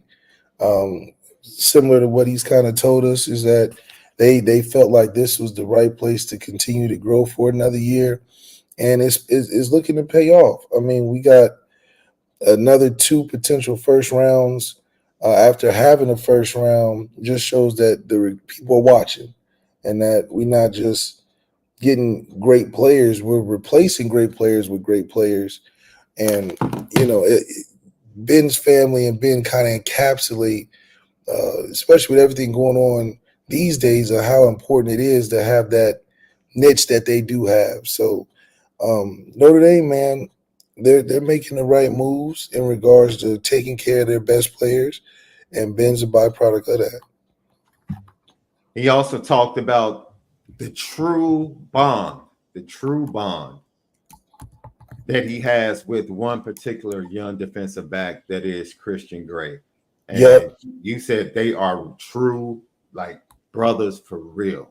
Yeah, Ben's dad noticed that, not even noticed, but he knows that Ben and Christian are like big brother, little brother. He really looks after him. He really wants to see him do well and grow. And Ben's dad thinks that Christian's a little more talented than Ben, but Ben prepares better as a vet, being more detailed. But, I thought that Ben was a little more talented, but Christian was bigger. But we're talking about 2 great players at the corner position that are above average in size and talent. So I think that's what happens when you mix great players with great players that are becoming great players, right? You put them in the same room together and they find a lot of commonality, where I'm sure Mike Mickens isn't saying, Ben, I need you to take Christian under your wing and big brother him. It's like, no, okay, you doing some things in practice that I had to learn to do. And those are the things that made me great. So we sharing and that was the type of experiences, I think, is why it's a natural forming relationship to where, Ben doesn't have a problem letting his co-star shine, in a sense. So I do think that it's exciting to see that camaraderie in that unit, and also that because of that camaraderie, you get to see the production in that unit being one of the best on the team. So we can spread that out, different units on the team, we might have something. Yeah, I agree with that. Lucky Lefty podcast. Malik's giving a rundown of his conversations with Notre Dame defensive back Benjamin Morrison at his youth camp out in Arizona this past weekend, and also the conversation he had with his father right here, Lucky Lefty podcast. As you get into it, he also, I think one of the things that leads itself to him wanting to get back is that he really has high expectations for this team and what he thinks they can do as far as a playoff run and possibly a national championship. And he shared those sentiments in the sit down with you. Yeah. What you said in terms of championships? Just how he wants to get back because he really thinks this team. Yeah, Ben knows and is excited about where this team can go and his involvement in making that happen. And his dad is constantly like, look, just take it easy, and when you're recovering from certain injuries that may seem small, those are things that usually end up being bigger and impactful later in your career because you never took quite care of it because it was small. Ben Morrison is going to be playing in the league for a long time. I think it's important for him to understand that your value is greater not playing at this juncture than it is to try to rush to be back to do what? You're going to get 5 picks versus Miami of Ohio. Like, you should have higher expectations for yourself beyond the mentality of, I'm just trying to get it and be on the field. Like, yeah, that's when you start now. That's when you're trying to make a name. That's when you're trying to get your street credit up. You're going to drop 5 or 6 mistapes. You might diss the top of rap at the time, just to get that attention. But when you at the top of rap now, you need top of your game. You don't need 15 mixtapes flooding the streets. You don't need to diss all the rappers in the world to get your attention. You don't need to travel to do all the concert shows. You looking for more quality of work. You're looking for those special moments to solidify your legacy once you get out of here. So coming back at a Louisville time, getting 3 picks, making game-changing plays. Now, I'm not saying that we're not going to appreciate you making game-changing plays versus a Purdue, a Northern Illinois, a Texas A&M even. But those are forgettable moments in a season. Because when the games that matter arise, we want to remember you for those at this juncture in your career. You don't have to prove nothing to nobody, Ben. We know you are who you are, right? And I know you're a great teammate and brother and all that. But hey, we talking some real cheese. Real cheese provolone mozzarella. You don't need them games like a Christian Gray needs them games. Yeah, that's a fact. There is nothing to prove. I think someone in the chat said that.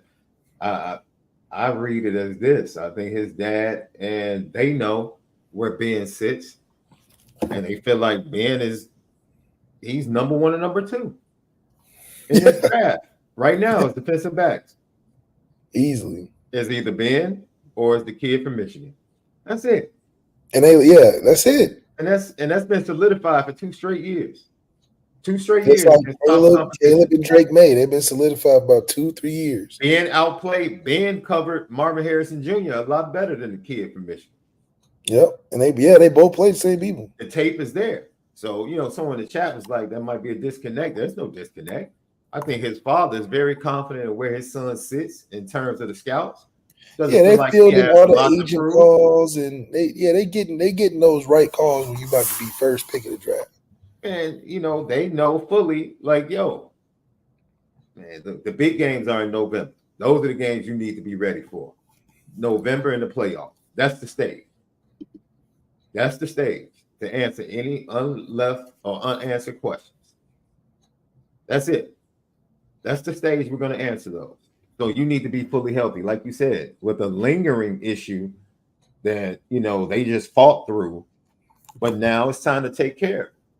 It's time to take care of it and to make sure that young man is fully healthy. I don't know how much you can get into this, but they also, per the conversation, both of them came away for specific reasons. They came away with even more respect for head coach Marcus Freeman. So obviously with Ben being who he is and the high value player that is very much being called and trying to be poached, Marcus Freeman was all for it. He told Ben's dad, he said, listen, go and take the calls. Go and see and get the biggest NIL deals and this, that, and the third. Because, they're trying to talk to Marcus Freeman and kind of console him like, yeah, we're going to take the calls, but we're not really trying to. He's like, listen, go do it. I'm gangster over here. But when you go do it, just come back to me and say, what aren't we doing right? What are we missing? What are these schools throwing out there that they are using counter to Notre Dame? And that's how you know that's a real head coach. He ain't player hating. He's like, look, Ben, you about to be first round. Go ahead. I know they offering big money, big bands. But I feel like you're going to be more committed to what we've built over the years. I'm not worried about you leaving. But when you do get these calls, come back and holler at your boy. What they throwing around out there? What's the going rate? What are they negatively recruiting Notre Dame on, and what do we need to address? What are they offering? So Marcus Freeman is playing chess right now. What say that 4D chess, where the man is like, okay, I know the enemies are all sniffing around. I know the wolves are sniffing, but I'm gonna put that food out there so they can reveal their location, so I know where they at. Because I can sacrifice a little food to know for the bigger plan. That's why you can appreciate a guy like Marcus Freeman. That sounds absolutely amazing. And it sounds like Notre Dame is committed to making sure they take care of their own, while everybody else is trying to take care of freshmen that have not done a thing, or high school seniors that have not done a thing. Notre Dame is using what they have in resources to make sure they take care of their own. I'm all for that. I'm all for that.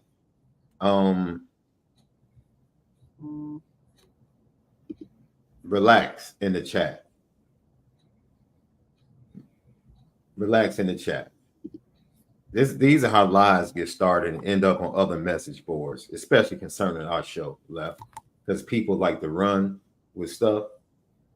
I don't think either one of us have told. Did we say we told Benjamin Morrison? Well, I wasn't there. Did you tell Benjamin Morrison not to play?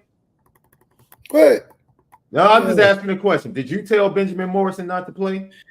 I did not tell Benjamin Morrison not to play. You were talking to his dad that was sharing his concerns. Am I correct? Yeah, I mean, it's a natural. So I just want to put it out there. So stop that foolishness.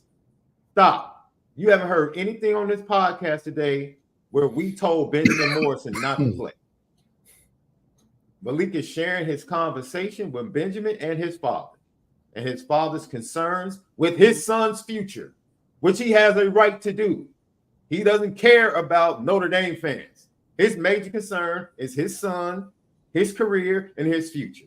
And that goes above our fandom. Sorry. I'm sorry if that offends you. Now let me take it to the next step. If you're scared of Texas A&M, Miami, and Northern Illinois without Benjamin Morrison, then I don't know what to tell you. Yeah, I just don't know what to tell you. I don't know what to tell you. Maybe you need some therapy. Maybe you have PTSD. I don't know what it is. But in year 3 of Marcus Freeman's regime, if you're worried about the first 3 or 4 games without Benjamin Morrison, I don't know what else to say. I just don't. But don't run with that BS, man. We dealt with that BS for 3 years of people trying to take what we say, turn it, and take it to message boards and other shows. Like, oh, they said this. We didn't say a darn thing. Benjamin Morrison's father is looking out for his son, as he should. Period. That's what he's doing. And if that doesn't line up with your fandom and him showing up from game 1, heck, last week, what did Marcus Freeman tell this dude? We literally are reporting what seems to line up with Marcus Freeman. So I guess you have a issue with Marcus Freeman when he says him playing in Texas A&M is still up in the air. You got a problem with Marcus Freeman saying that? You got a problem? You got a problem? And you have to read in between the lines. That's what you want to do. I'm telling you directly. You just heard Malik say this is the words of his father, and you still trying to carry on with that BS. Stop. Now, Sean Davis is telling you. You can attribute it to me. Sean Davis is telling you they don't need him to win the first 3 games. I'm saying that. They don't. And if Ben Morrison needs to look out for his NFL future, do it. Sean Davis said that. Now, you can take issue with that. I stand on that. And I'll continue to stand on that until game 1 down in College Station. Period. Year 3 of Marcus Freeman is not about one player. I'm sorry. If Riley Leonard can't make it back fully healthy, Notre Dame should still beat Texas A&M. Oh, for sure. What are we talking about? I just had to say that because I already knew people about to run to message boards, say this, say that, from an interview and a sit down that you had that no one else had. I already knew the set. I know the setup, bro. I know how it's gonna go. Go ahead, Left. You can tie a nice little bow on your sit down. His mother seems like a very, very wonderful human being. I mean, she's so solid, man. It's one of those things where you need a mom like Ben Morrison's mom, just because she just always seems to be that foundation of support through all the crazy stuff. You know what I mean? A person you could definitely lean on. a great compliment to what he's got going on, right? So, big fan of the Morrison family. I didn't know that they basically were in D.C. For a good amount of time.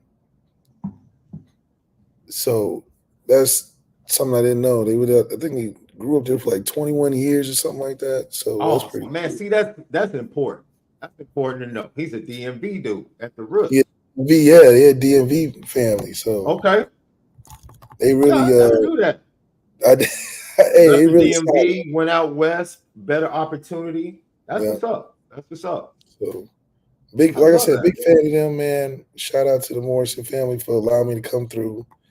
And it was a great time. Hopefully, come back next year.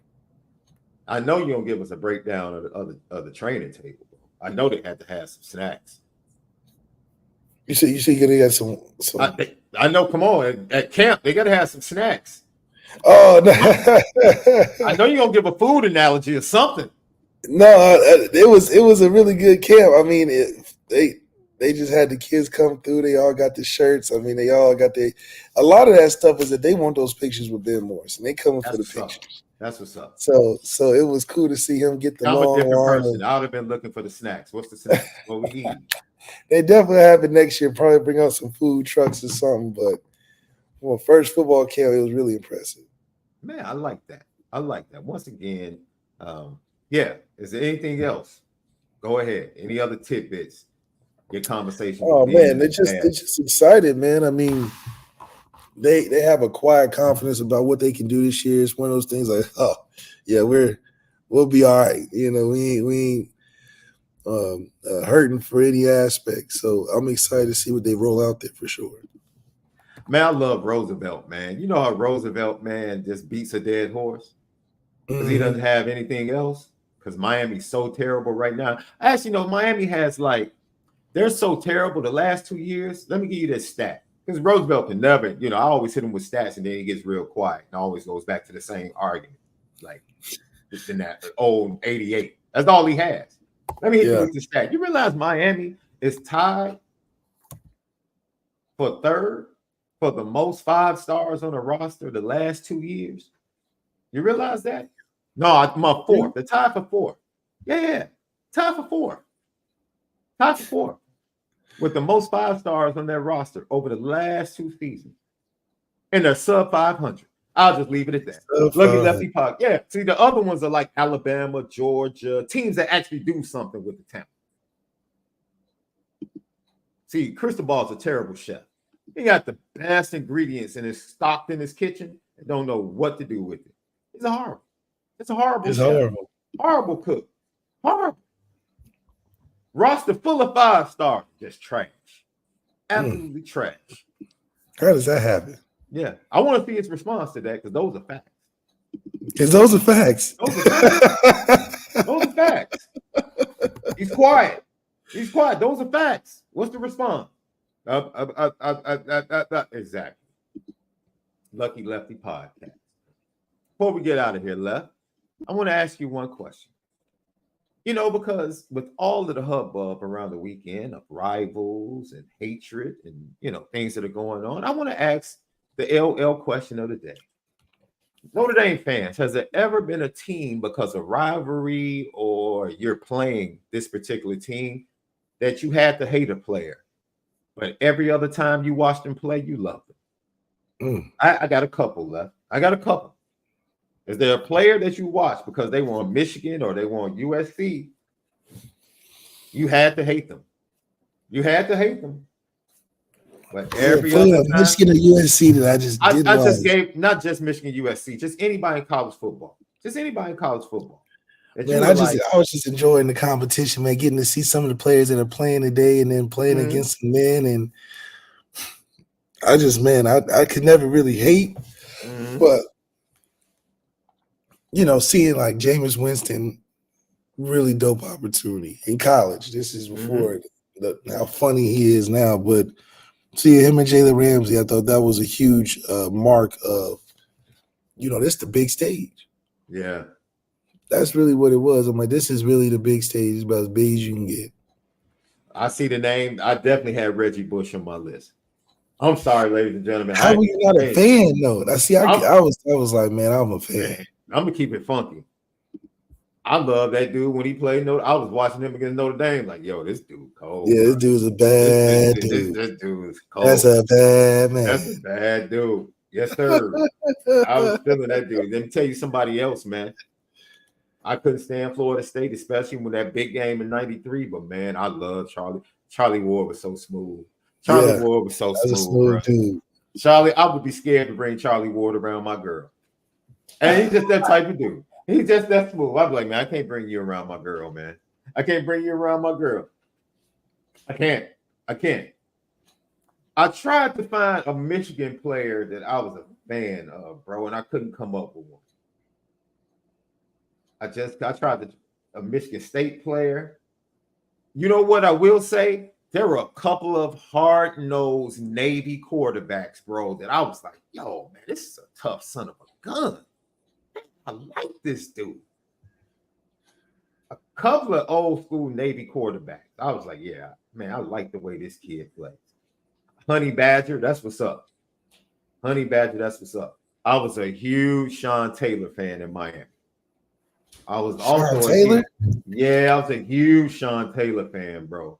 Man, huge Sean Taylor fan. I was a huge Devin Hester fan too. Yeah, that was an era. Yes. That was an era in time. Yeah. Had to keep it a buck, bro. Yeah. I love watching Sean Taylor, bro. Love it. My boy Ryan Roberts says, Ed Reed, what's up, Double R? Yeah, like as Notre Dame fans, man, we're so protective, man. We just hate the other team, like the hate for Caleb Williams, right? I tell people all the time, man, Caleb Williams could have been my quarterback. If he was my quarterback this year, we're in the playoffs. Easily. I love watching that dude play. Love watching him play. Every time. Trevor Lawrence. Someone else said Trevor Lawrence. Nah, shoelaces. I couldn't stand shoelaces, bro. Yeah, because he wasn't good as a quarterback. It's like him and Devin Garner. I'm like, they weren't. I still can't believe we allowed him to come back from that big deficit up at the big house, man. Tommy and them darn red zone. Tommy and Hendricks. Oh, man. Ricky Williams is a good one because they did play Ricky Williams down in Texas. That's a good one. Ricky Williams is a good one. Chuck Wood is a good one because Notre Dame did play Chuck Wood. Chuck Wood was cold. That's a good one, Michael Campbell. That's a good one.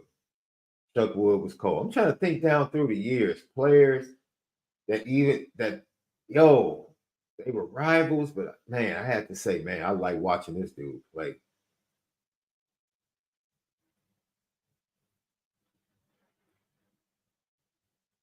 Vince Young was one. I think Jamarcus Russell was a big time. I liked him more than Tim Tebow.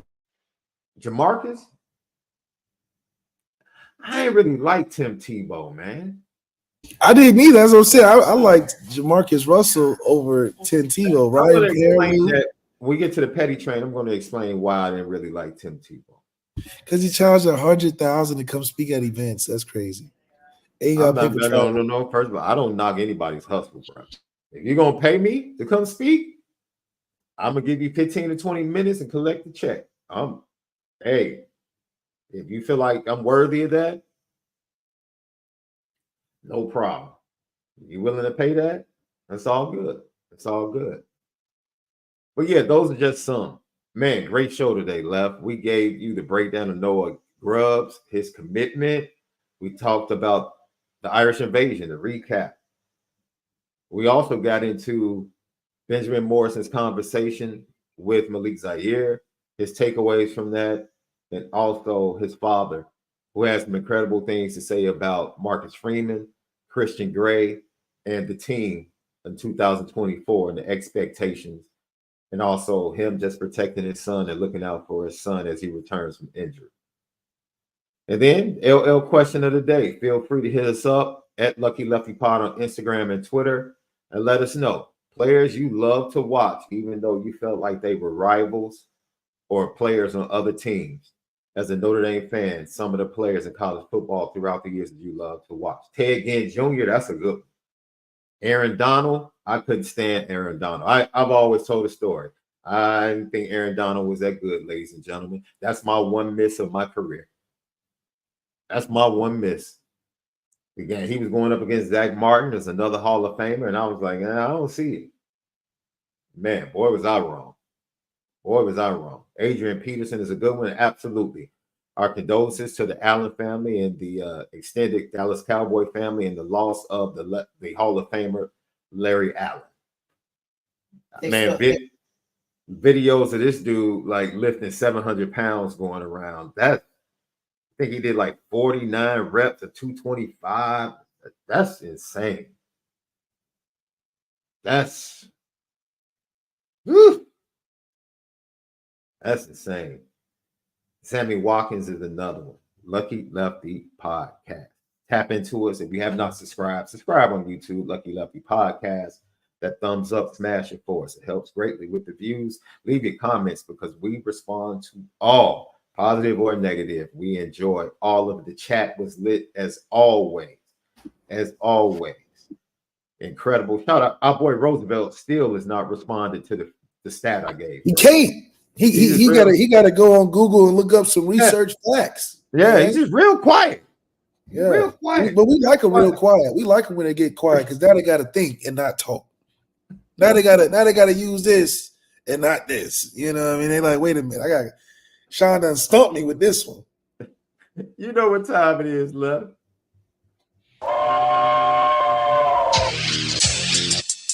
Petticoat.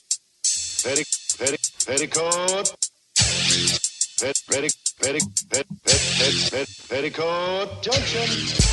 It's time to get petty. Oh, we did a good job executing. Are you upset with something? And fire up the Petticoat Junction train. I just don't like you. You don't? No. What is today's petty historic Petty Junction?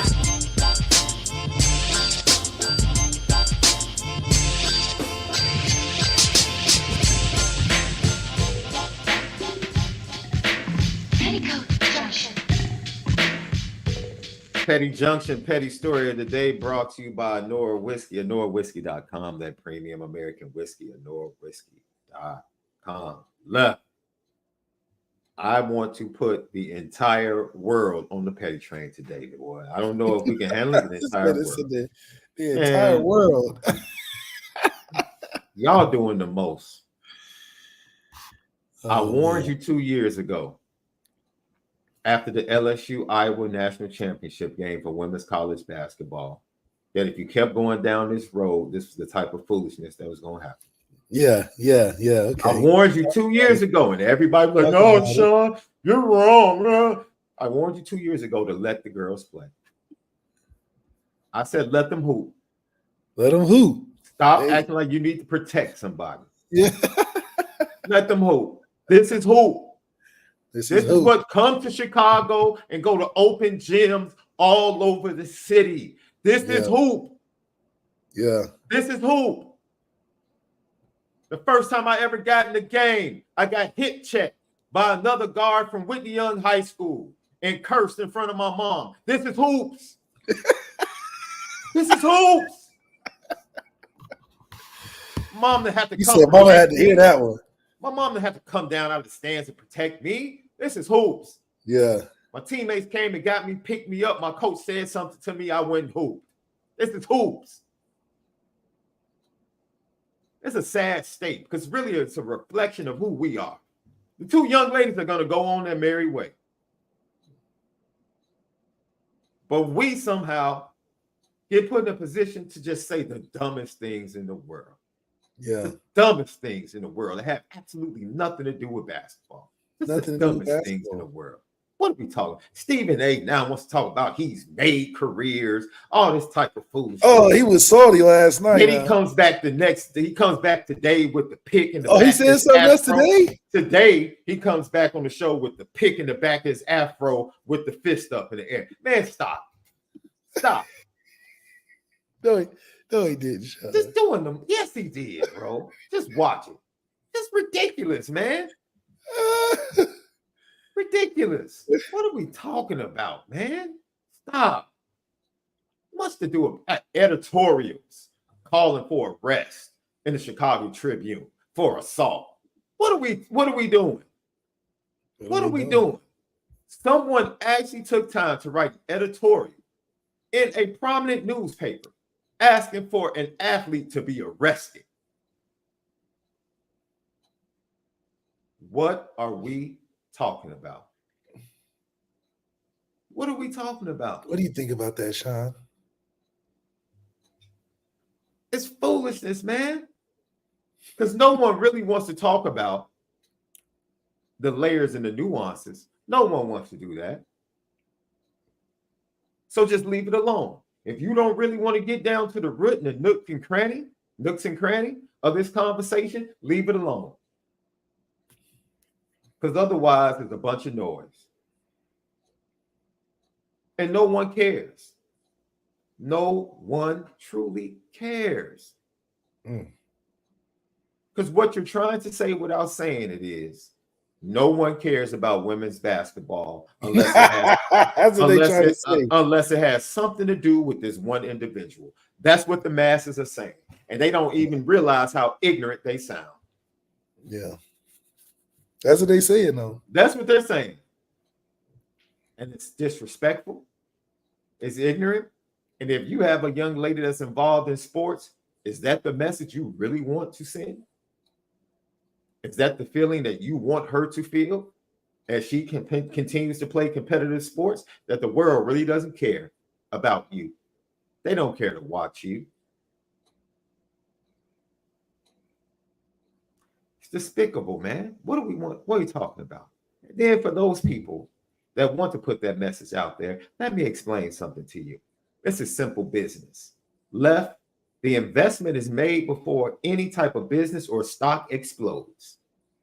There has to be initial investment. There's been initial investment for years, for almost 27, 28 years to get to this point. It's not like Caitlin Clark stepped on an empty stage. No. Empty arenas. No. New York and Vegas played in the WNBA finals. Go check out the ratings last year. Go check them out. It was pretty solid. I know people are going to say, yeah, but since she's come to the league, ratings have gotten better. Yeah, but they were climbing the last 2 years. Yeah. Because New York and Vegas and their teams were super teams. The WNBA had entered into the super team era with stars littering or being that littered the rosters of two teams.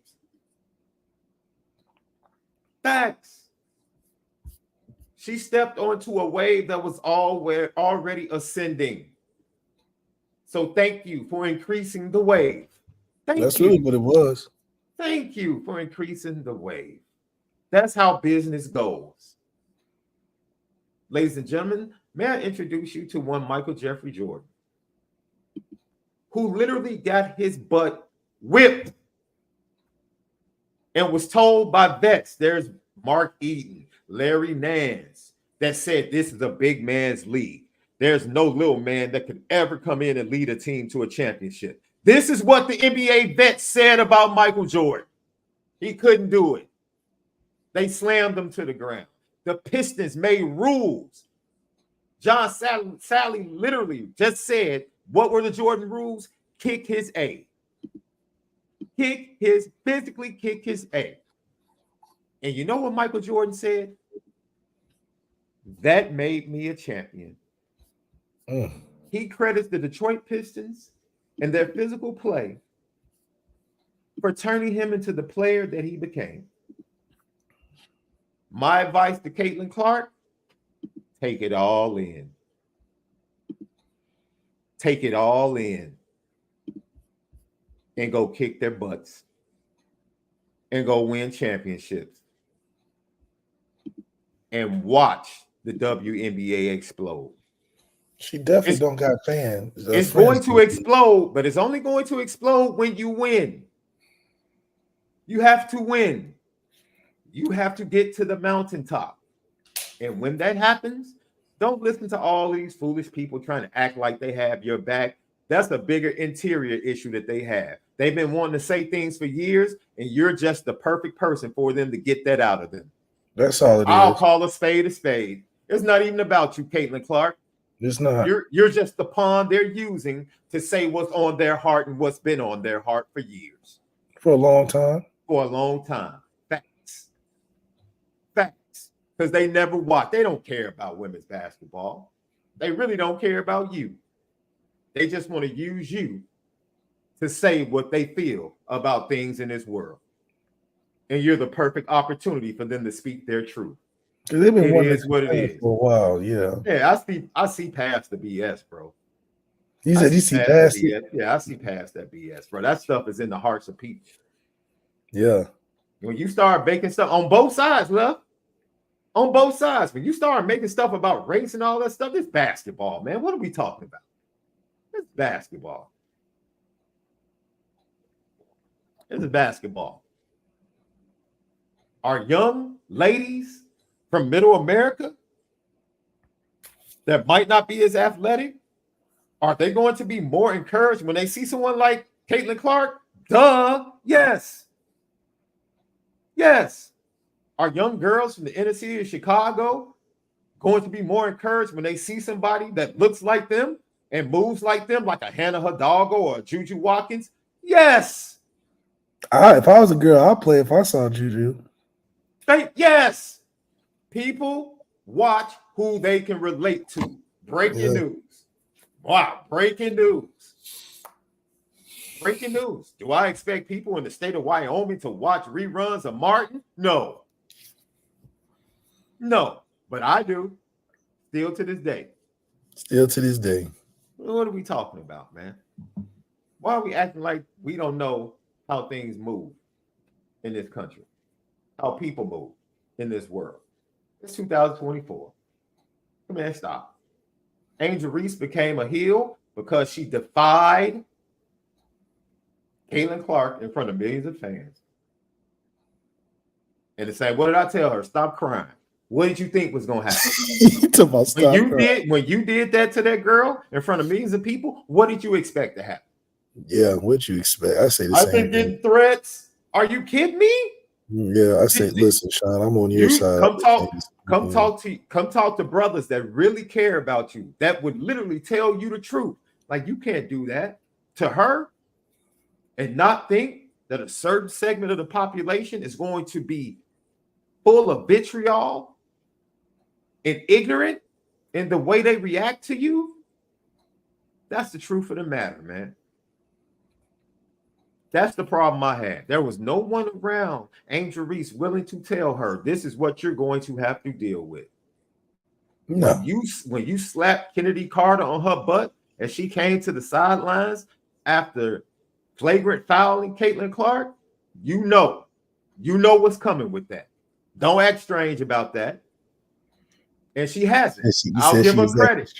Man, no, she hasn't. She really hasn't. She walked into it and accepted. You do that, this is how you're going to be portrayed and seen. It is what it is, love. And it's all foolishness, man, because we're watching a basketball game. It's a basketball game. Hard fouls are heck. Angel Reese just got slammed by Alyssa Thomas a week before. Alyssa Thomas got ejected from the game. There was no uproar. There was no uproar on social media. None. We don't even do. That's what I'm saying. People will find anything that can be a motivation for them to get out what's in their heart. That's it. And what took place Saturday was just an opportunity for people to say what they've been thinking and how they've been feeling. That's it.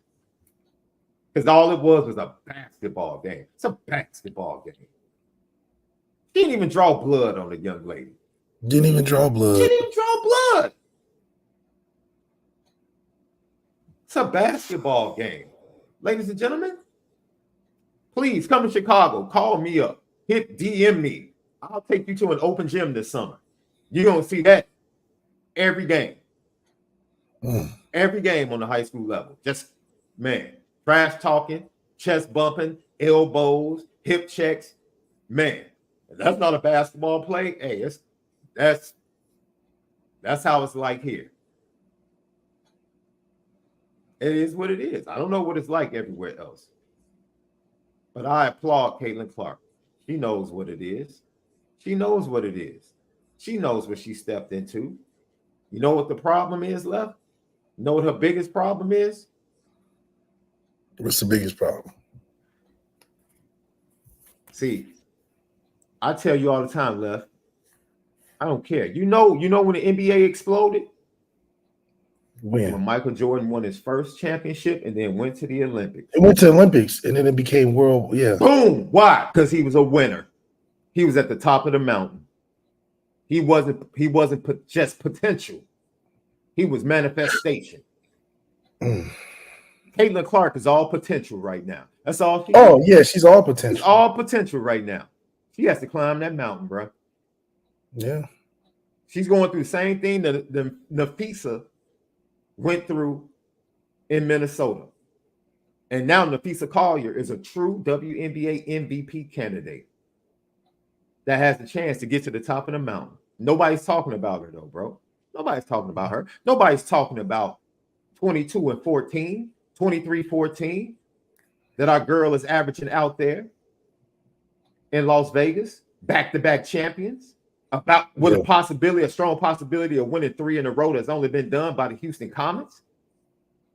Nobody's talking about that.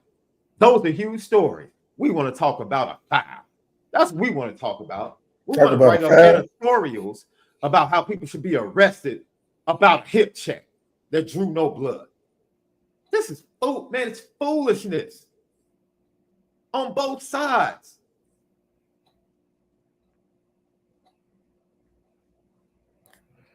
And we should be ashamed. We should be ashamed because it's foolishness. And I warned you this was going to happen 2 years ago.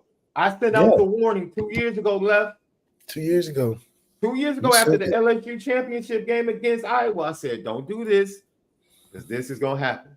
And it's about to turn into a bunch of foolishness if we keep acting like we need to protect people and we just let them hoop. Be entertained, ladies and gentlemen. The WNBA is actually entertaining. I've been watching it for years. If you pay attention, they can hoop. They can hoop. Ladies and gentlemen, I'll close it up. You know what the big problem is? On both sides. One side thought, oh, she's coming in about to kill. And she's going to shut us up. And the other side is like, man, she's not killing like we thought. So now we got to make sure we protect her. And all that talk, I'm a hooper. All I care about is hooping. I'm from hooping. I'm for hooping. The lady that you want arrested, Chicago Tribune, Kennedy Carter, she had 18 points on Saturday. Caitlin Clark had 11. I'll leave it at that. I'll leave it at who out hooped who? That's all I care about. Who out hooped who? Because people are trying to act like she's just a thug. She can't play. She was just mad because she knows Caitlin's better. She had 18 points on Caitlin. Because they stuck each other. She had 18. Caitlin had 11. Now, we're not about to sit up here and portray this young lady like she's a scrub. We're not going to do that. No. She's just a nobody thug. We're not doing that. You can only do that if you don't even watch. You don't care about the game. You don't care about the game. You don't care about Kennedy Carter. The fact that Kennedy Carter was part of the comeback by the Sky that got them an opportunity to win the game at the end. Mabry missing that free throw, Notre Dame's own. Mabry missing that free throw. We're going to holler at you here in Chicago. We're going to holler at you about that missed free throw to send it to overtime. But Left, that's what I'm saying, man. I'm sorry I went on that long. It's foolish. It's not even, man, look, it's not even about Caitlin Clark, Kennedy Carter, anybody else, man. This is about people and society. It's about people. And it shed an ugly light on where we sit in this country. I'm embarrassed by the things I heard. And the fact that this cat, Matt Packett, I don't care how he was trying to do it. I don't care how he said he was trying to big up Caitlin Clark. How you gonna call that man that young lady a B on national airwaves? Are you kidding me? What kind of kahunas do you have as a man where you thought it was rational and cool to refer to that young lady in the form of the B word on national airwaves? He really said that too, Sean. This fool really said that. Dude, are you kidding me? No, like he really said that though, He Sean. really referred to her as a white B. That's worse than the black man. That's worse than the black man saying that on TV. Tried to spin it as I was speaking positively of her. What? All right, man, I'm done, bro. I'm done. Bro, I'm gonna head out after. I'm gonna head out after that one. Do you understand that if I had come on the Lucky Lefty podcast and in any way referred to her as that, we probably would have lost half our subscribers in 24 hours. In 24 hours. But this he said it like it rolled off the tongue. He was like, "Oh yeah." Foolishness is coming from both sides, and it's sickening. It's really crazy. Sickening. It's really crazy. It's I mean, what's gonna happen to him? Nothing. Nothing at all. No, nothing, because they fired tons of people to give him the contract that he has. No. Come on, man. Now, how do you feel as an ESPN employee hearing that dude doing that, knowing he's not going to get fired? Now, how do you feel? I know how business works. Knowing you have to constantly watch what you say to make sure you can keep your contract. But that's knowing how business works, Sean. You know you got to tote that line. Man, bro. It's just crazy that's okay. That was pretty outrageous though. It was outrageous. Yeah, he it was opened like, the oh my show. God, like I can understand saying something like, "Oh, they being sensitive." Segment. Nah, this ain't being sensitive. You straight up sat there and called. You thought about that pre-show prep. You opened the show with it. You thought about this. You wrote it down. You ran it by your producers. You ran it by your boys, and all of y'all said, "That's dope. That's gonna be dope, dog. Man, you should do that. Yeah, that's gonna be fire. Say it just like that." And he said it as if it was not like it was he nothing. said like he was just talking. He was just like, "Oh, yeah, this month, yes, right here, this yes, right here, yes, yes, yes." And nobody in the studio reacted. And no, because nobody was like, "Oh, hey, yo," they was just like, instead you heard of somebody be like, kind of y'all just mad. Let's get it real. Y'all just mad because this. Yeah. You gotta be kidding me. I'm like, what's worse? I don't know what's be kidding me. You're talking about this. And then waited. Instead of apologizing on the show. No, he apologized on the show. He apologized via Twitter late night. Like in his bed. And it was he read through the lame. comments. He read through the comments in bed, like, "Oh, I need to jump on this." Ooh. This is the foolishness I'm talking about, bro. This is the exposure. This is the light that has been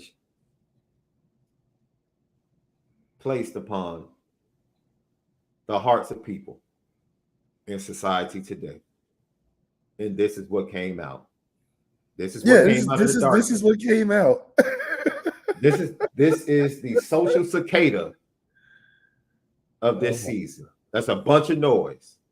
Ain't saying nothing. Just a bunch of irritating noise, bro. This dude, absolutely, Lilo, he premeditated. No, for sure. That's what makes it so funny. That phrase. Because he's just talking like, "Oh, this blankety blank." What? To roll the next clip. Like, no conscience. He didn't lose his mind. I disagree. He knew exactly what should happen to him, Sean. That's the thing. I don't think anything's gonna happen to him. Well, what should happen to him or what is probably going to happen? Are you saying if I was in control? I'm saying, do you think there would be actual punishment fallout? There comes a point. I don't care what your contract says. I don't care if your contract has us in between, between a rock and a hard place. There comes a point where we have to show you're not bigger than us, bro. And that point would be right now. Yeah, because he put him on the table for sure. That point would be right now. Well, you're not bigger than the brand, bro. So suspension, whatever. We'll deal with the backlash of, conservatives being upset and being part of Fox News and all. We'll deal with that. We're going to show you, not bigger than us. We'll eat this contract. We got enough money. We don't want to eat this contract. We got enough money. We'll be all right. I mean, I don't know how you. We'll be all right. SD2 mics, man. I don't know how we'll be all right. I don't know what to come up with the positive in that. Where are you going? Like, I don't want to hear that free speech, bro, because there's certain things that you can't. It's certain things that I cannot say. First of all, as co-owners of this show, we have pre-show conversations all the time left where we check each other and say, "No, bro, you can't say that." Yeah, we never been like, all right, I'm gonna just start them with this. No. We check each other in conversation and say, we can't say it like that, bro. It can't be done like that. I can't go on Irish Breakdown another man's company and just say how I feel. The way I just can't. No, in anger on a subject, I can't do that. So I don't want to hear that. Not freedom of speech. No, bro. No. Yeah, it's just like you cannot. Freedom, most people think freedom is boundless, has no boundaries. No, freedom is a responsibility, bro. And with responsibility comes accountability. I'm sorry. Freedom is not something that you can just be reckless. Or I can just be reckless and say whatever I want to say.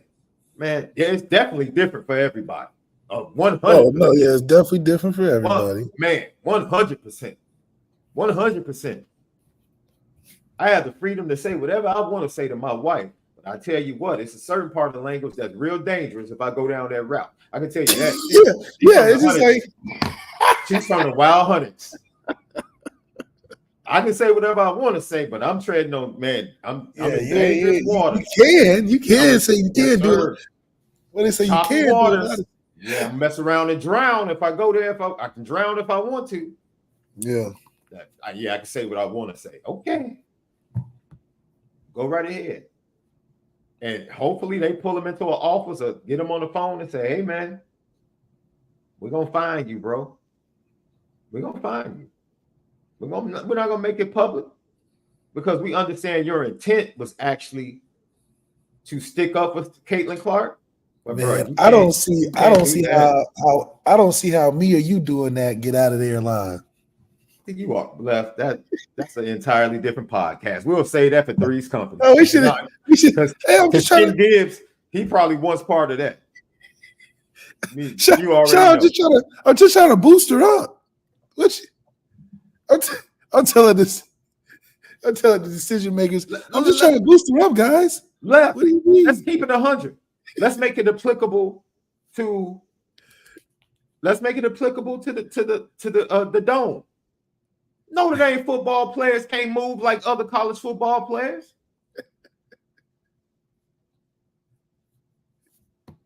Ladies and gentlemen, Notre Dame football players or Notre Dame athletes, men's and women's, cannot move and operate like other college athletes at other programs.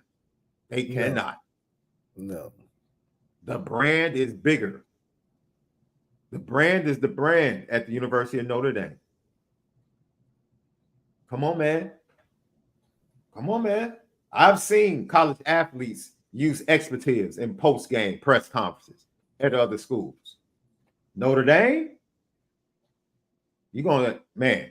Yeah, you just not thinking of that. Yeah, you definitely gonna get that conversation. Coach wants to see you. Oh, Coach needs to see you. You definitely getting that. Come holler at me, man, when you done lifting. Yeah. What I can't because I'm not sure what I ain't gonna lie, man. That's so funny. What I said about the missus? No, I'm saying Pat just really just went up there. Oh, it's ridiculous, bro. That's Why good. they let that on TV? That's what we can do now. Can you imagine the dude? Can you imagine the dude with the with the delay button? Oh yeah, Edit he it out. sleep on the job. Like, You sleep. Yeah. man, it probably scared him. He probably thought, "Oh, was gonna be." He probably chilling, sitting in the TV room. You know, he don't usually got to go do nothing. Right. That cat McAfee caught him off guard. He woke up like late than him.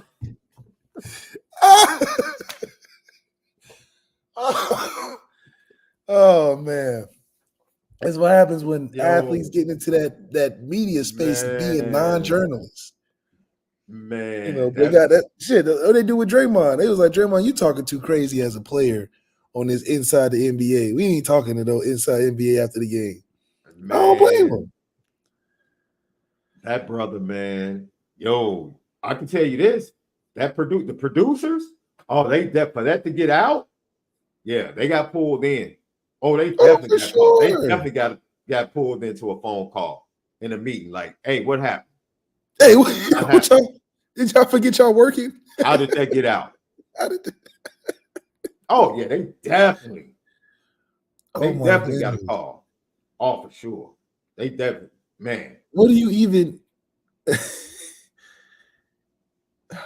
you gonna have them people outside their door talk about striking and trying to get him caught up. They gonna have them people out them doors now. Man, look here, bro. We just took up a whole nother 30, 40 minutes, bro, the petty train. Yeah.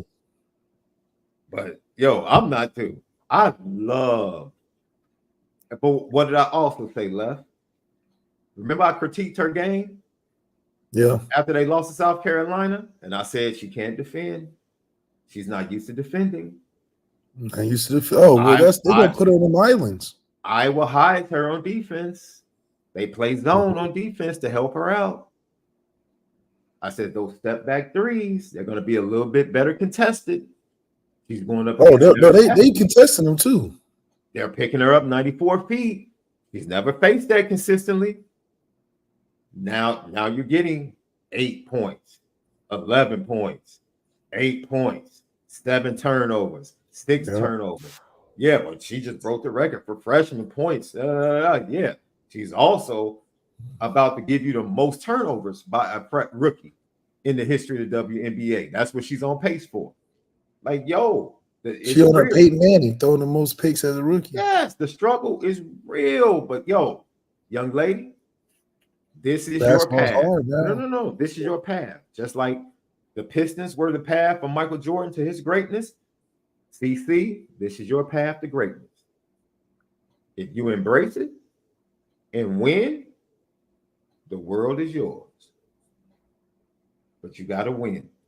Don't buy into these people acting like they want to protect you. They don't care. They don't care. They're using it for politics.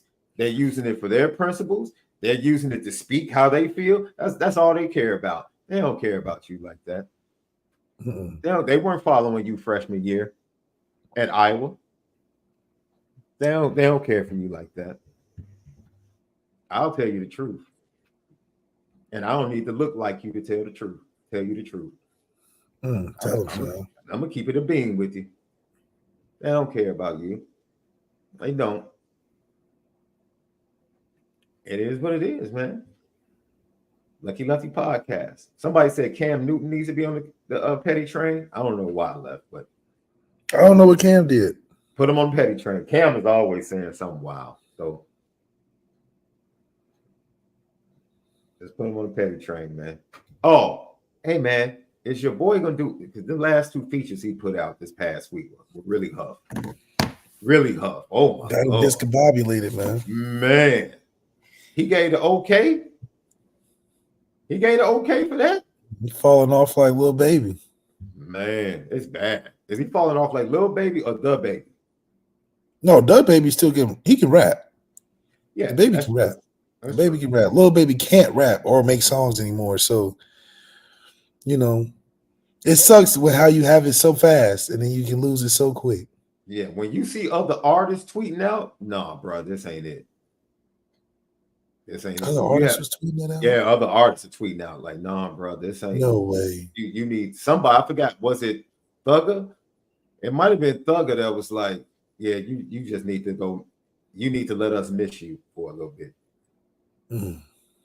Let us miss you for a little. That's tough. Let us miss you for a little bit because the way you're trying to respond, you're just trying to like put out stuff so people can get over it. Nah, not like us. It's still number 2, bro. It's gonna be a long summer. Long summer. Long summer. he's just gonna have to ride this one out, bro. You gonna ride it out because I mean, what can you do? You got to ride this one out. What can you do? Yeah, Caitlin Clark is gonna have to ride this one out because I don't see the Fever being good for at least another season.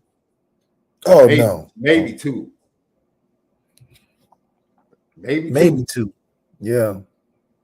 But it's a long summer, boy. It's a long summer. And the fall once the HBCU bands get back. I'm telling you, if I hear Not Like Us at Notre Dame Stadium this fall, I'm just gonna shake my head like, boy, this is amazing. It's amazing. This is amazing. The Cam and Ed Edwards saga. Crazy. Cam still got it though. But I definitely blame Adidas. Adidas put him up to that. Yeah. So I'm gonna give you one more day left. We'll give our NBA final picks tomorrow. Okay. We'll give our NBA final picks tomorrow. Lucky Lefty podcast in the morning, Three's Company in the evening. We're brought to you by Onora Whiskey, OnoraWhiskey.com. That premium American whiskey, Onora Whiskey, .com. Yeah, bro. Today was a fabulous show, bro. Fabulous show, man. That's right. Shout out to people in the world that have the free reign to do stuff like Pat McAfee. I want to feel that one day. Oh man, it would be nice to just free reign, man. Get a slap on the wrist for trying new stuff. bringing new nuances to TV. We can just call people whatever we want. I literally want to see what that feels like, bro. Oh man, you just say and then just say, I was just trying to help. Man. That was the thing. It's like, oh, really? That's all he was doing? That's all he was doing. I was just trying to help. Oh, you should have just said that. But I'm sure Davis left. You're gonna be laughing about this even when we're done. I can tell you. I mean, just the blatant like, yeah, we'll roll with this. I think this is gonna get him today. Collectively. Yeah, dog. What does she say about this? Nothing. Oh, Caitlin Clark, I will say this. You need a new stylist. I'll leave it at that. She's from Iowa. Bro. She's a superstar, bro. Her stylist is a little bit too stylist she go keep? I don't know, but that ain't what she wore Saturday. That ain't it. It was rough, huh?